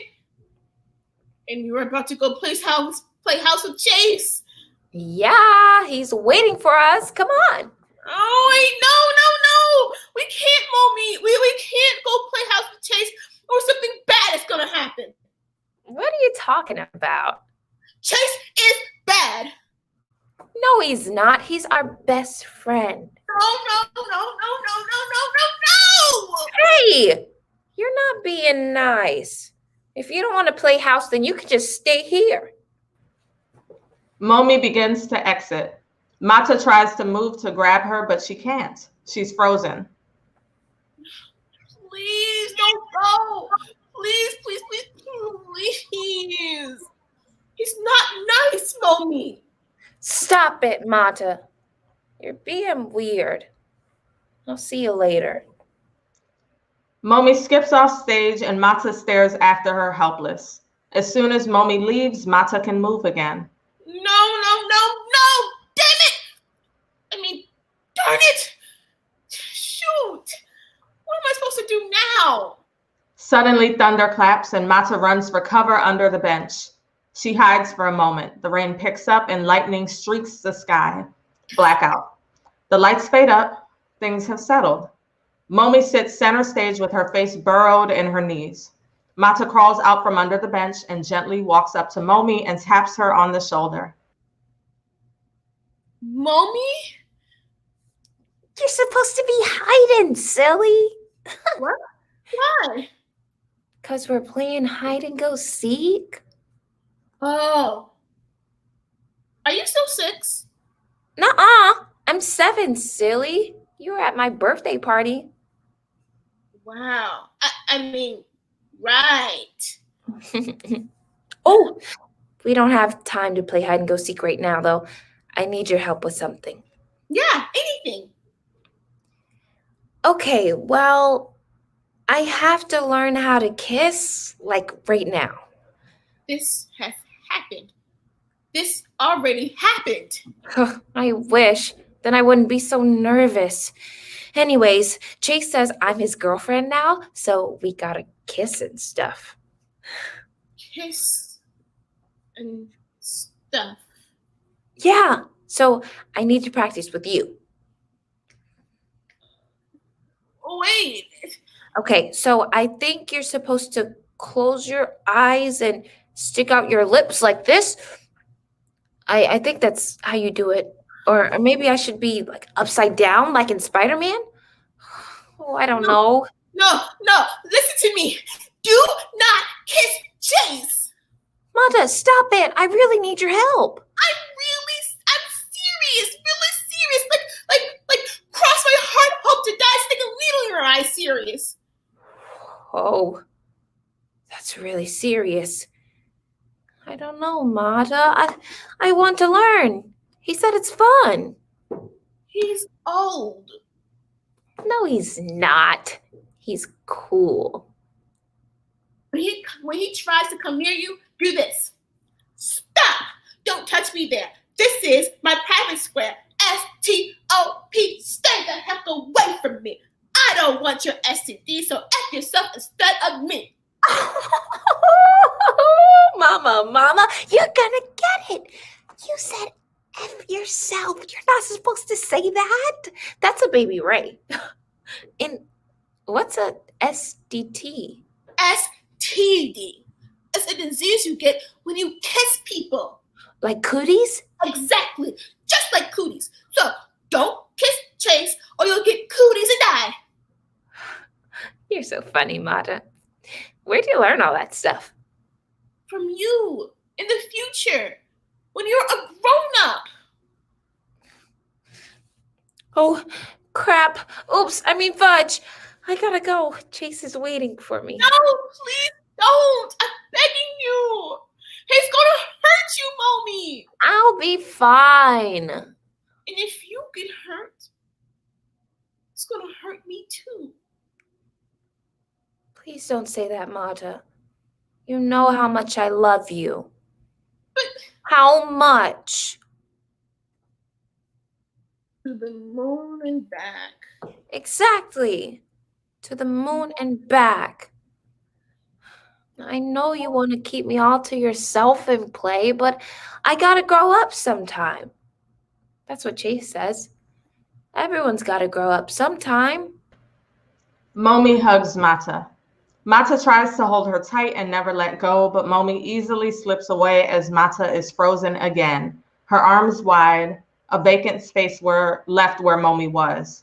As soon as Momi exits, Mata's arms fall limp and work again. The storm picks up, an onslaught of lightning, thunder, and rain. No, not again! The storm settles, the lights fade back up. Mata slowly stands up and marvels at her dry clothes. She looks towards the sky. Hey, I don't know exactly what this is or who's in charge of it, but I'm not having fun. I don't want to do this anymore, okay? Okay, look, I'm sorry. I'm sorry. I couldn't help Mommy when she was little. I didn't know any better. She was just a kid, and we just wanted to play. We didn't know any of that stuff was going to happen, and we didn't even know it was bad. Not till later, and by then it was too late. And I know I shouldn't have kept Mommy's secret. I knew I should have told somebody, but she didn't want me to. She just wanted to forget about it. And anytime we started thinking about it, it just hurt her. And then the memory would just slip away. We needed to forget. Momi enters, age 20. She has headphones in and is weighed down by a heavy backpack. Momi! Momi takes off her headphones and tries to hide her tears. Mata, I thought you were in my backpack. Are you okay? No, don't worry about me. I'm fine. No, you're crying. And friends don't let friends cry. Just get back in my bag, okay? Listen, I care about you. I hear you and I see you. I feel you. When you're sad, I'm sad. And when you cry, I feel your tears. And when you're happy, I smile. And when you get butterflies, I feel like I'm soaring. And I know all your secrets. And I have to tell you, it's okay. You don't have to hide anymore. I don't need to keep all your secrets. You can share them. And you'll be surprised that you have nothing to be ashamed of. Mata, please. I can't handle this right now. Momi tries to push past Mata, but Mata grabs her by the arm. Mac will understand. Talk to him. He's going to tell you his biggest secret, and you should tell him yours too. Don't walk away. Momi finally breaks away and puts her headphones back in. Mata tries to follow Momi off stage, but hits an unseen force and can't proceed. The storm picks up again. Mata gives up and moves with the elements. She lets them carry her around and around. Blackout. The storm settles and a spotlight rises to reveal Mata and Momi huddled together center stage. They hold each other close. Where are we? Shh. We gotta be quiet or Mama will find us. How old are you? 9. You know that. Now hush. We gotta talk to Mom. No, Mata. You heard what Mrs. White said on the phone. If Mom finds us, she's gonna ask. I don't want her to ask. Just tell her the truth. I don't want her to be mad at me. I'm scared. Please listen to me. You have to tell her what happened, even if she doesn't want to hear it. What if she thinks I'm lying? She might, but you gotta tell her that you know it happened, that you know the difference between dreams and reality, because you're smart and you're a big girl and you know this was reality. You gotta tell her you're done keeping other people's secrets. This isn't your weight to carry. You're really smart, Mata. I wish I could be brave like you. You are. You're the reason that I'm brave. You are the most courageous person I've ever met. You have taken care of me and watched over me, even when other people thought it was stupid. You don't know it yet, but when you grow up, you're a badass. You don't take shit from anyone. You're not supposed to curse. The sound of twigs breaking and footsteps approaching interrupts them. A distant voiceover of Mother calling, Momi, Momi, Momi, come here. We need to talk. Oh, what do I do? Tell her the truth and make her hear it. Make her hear you. Make her see you. Okay. Oh, and talk to your dad. Don't shut him out. He wants to help. Okay. We've got this. Momi stands up, still holding Mata's hand. She squeezes it and looks to Mata for support. Mata nods her head. Mother calls, Momi? Coming, Mom. I've got something to tell you. Mata releases Momi's hand. Momi walks out of the spotlight and disappears into the darkness. The storm rages. Blackout. Spotlight rises on Momi, age 20. Dear Mom, I'm writing this letter because I can't carry this secret anymore. If I do, it will kill me. And believe me, it's come close. I want you to know that I know the difference between dreams and reality.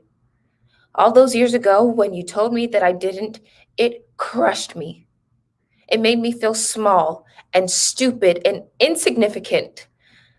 I was embarrassed. Not so much because of what happened, because of how you reacted. I was just a little kid, and I didn't even know what Chase and I was doing was wrong. I thought it was a game, but when I talked to you, I didn't learn that what happened was wrong. I learned that I was wrong, that there had to be something terribly wrong with me to make up lies about someone we trusted. That's when the hate started. The hating who I was. Self-hate the size of a mustard seed, but it had taken root and started growing and growing bigger and bigger. It confused me. You confused me. I couldn't trust myself anymore because I could never be sure that the things really were the way they seemed to me. I was so indecisive and paranoid and anxious and angry and shy after that. I was too scared to share with anyone because I just knew they wouldn't believe me. You did that. And I still love you, and I'm still working to forgive you. I don't even blame you. I know it sounds like I do, but I can't. I know you were scared. Can't even imagine what I would do if I was put in a situation like that. You never suspect the ones you trust. I know you wanted to protect me from harm and give me the best childhood possible. But when you couldn't protect me, you tried the next best thing, denial. Maybe if I thought it never happened, it couldn't hurt me. And I did forget for a long time. It would sneak up on me every now and again, but I was always able to push it back into the dark recesses of my memory, but no more. It caught me. It caught me, and I can't forget. So neither can you. This is my secret. This is the truth. This is reality. A loud clap of thunder reverberates through the room and slowly dwindles away. The sun shines over the disheveled park. The wind, rain, lightning, and thunder are nowhere to be found. Momi lays face down on the ground. She slowly comes to. Mata? Mata, where are you? Mata, I did it. Just like you said, I was brave and I made her hear me. Mata? Momi's foot bumps into something soft on the ground. She looks down and there lays Mata, no longer humanized, just a limp little cloth doll beaming with pride. Momi had been laying on top of her. She scoops her up gingerly and hugs her. You saved me. Thank you. End of play. Thank you all for joining us for the live final workshop reading of MATAYANDA by Adanna Paul. I'd like to thank our amazing playwright, Adanna. I'd also like to thank our amazing actors, Zipporah Brown and China Palmer, as well as YPT production associate Newborn for running this live performance so smoothly. Again, I congratulate you, Adanna, and thank you for your dedication to the script development process. I'm really proud of you. We would love to hear your feedback and reactions to this workshop reading. If you'd like to provide some, please see the description below, and you can find a link for our feedback form. Lastly, if you'd like to support the work of Young Playwrights Theater or learn how you can become a Young Playwright in Progress, please visit our website at yptdc.org or follow us on social media at yptdc. Thank you all so much. Goodbye.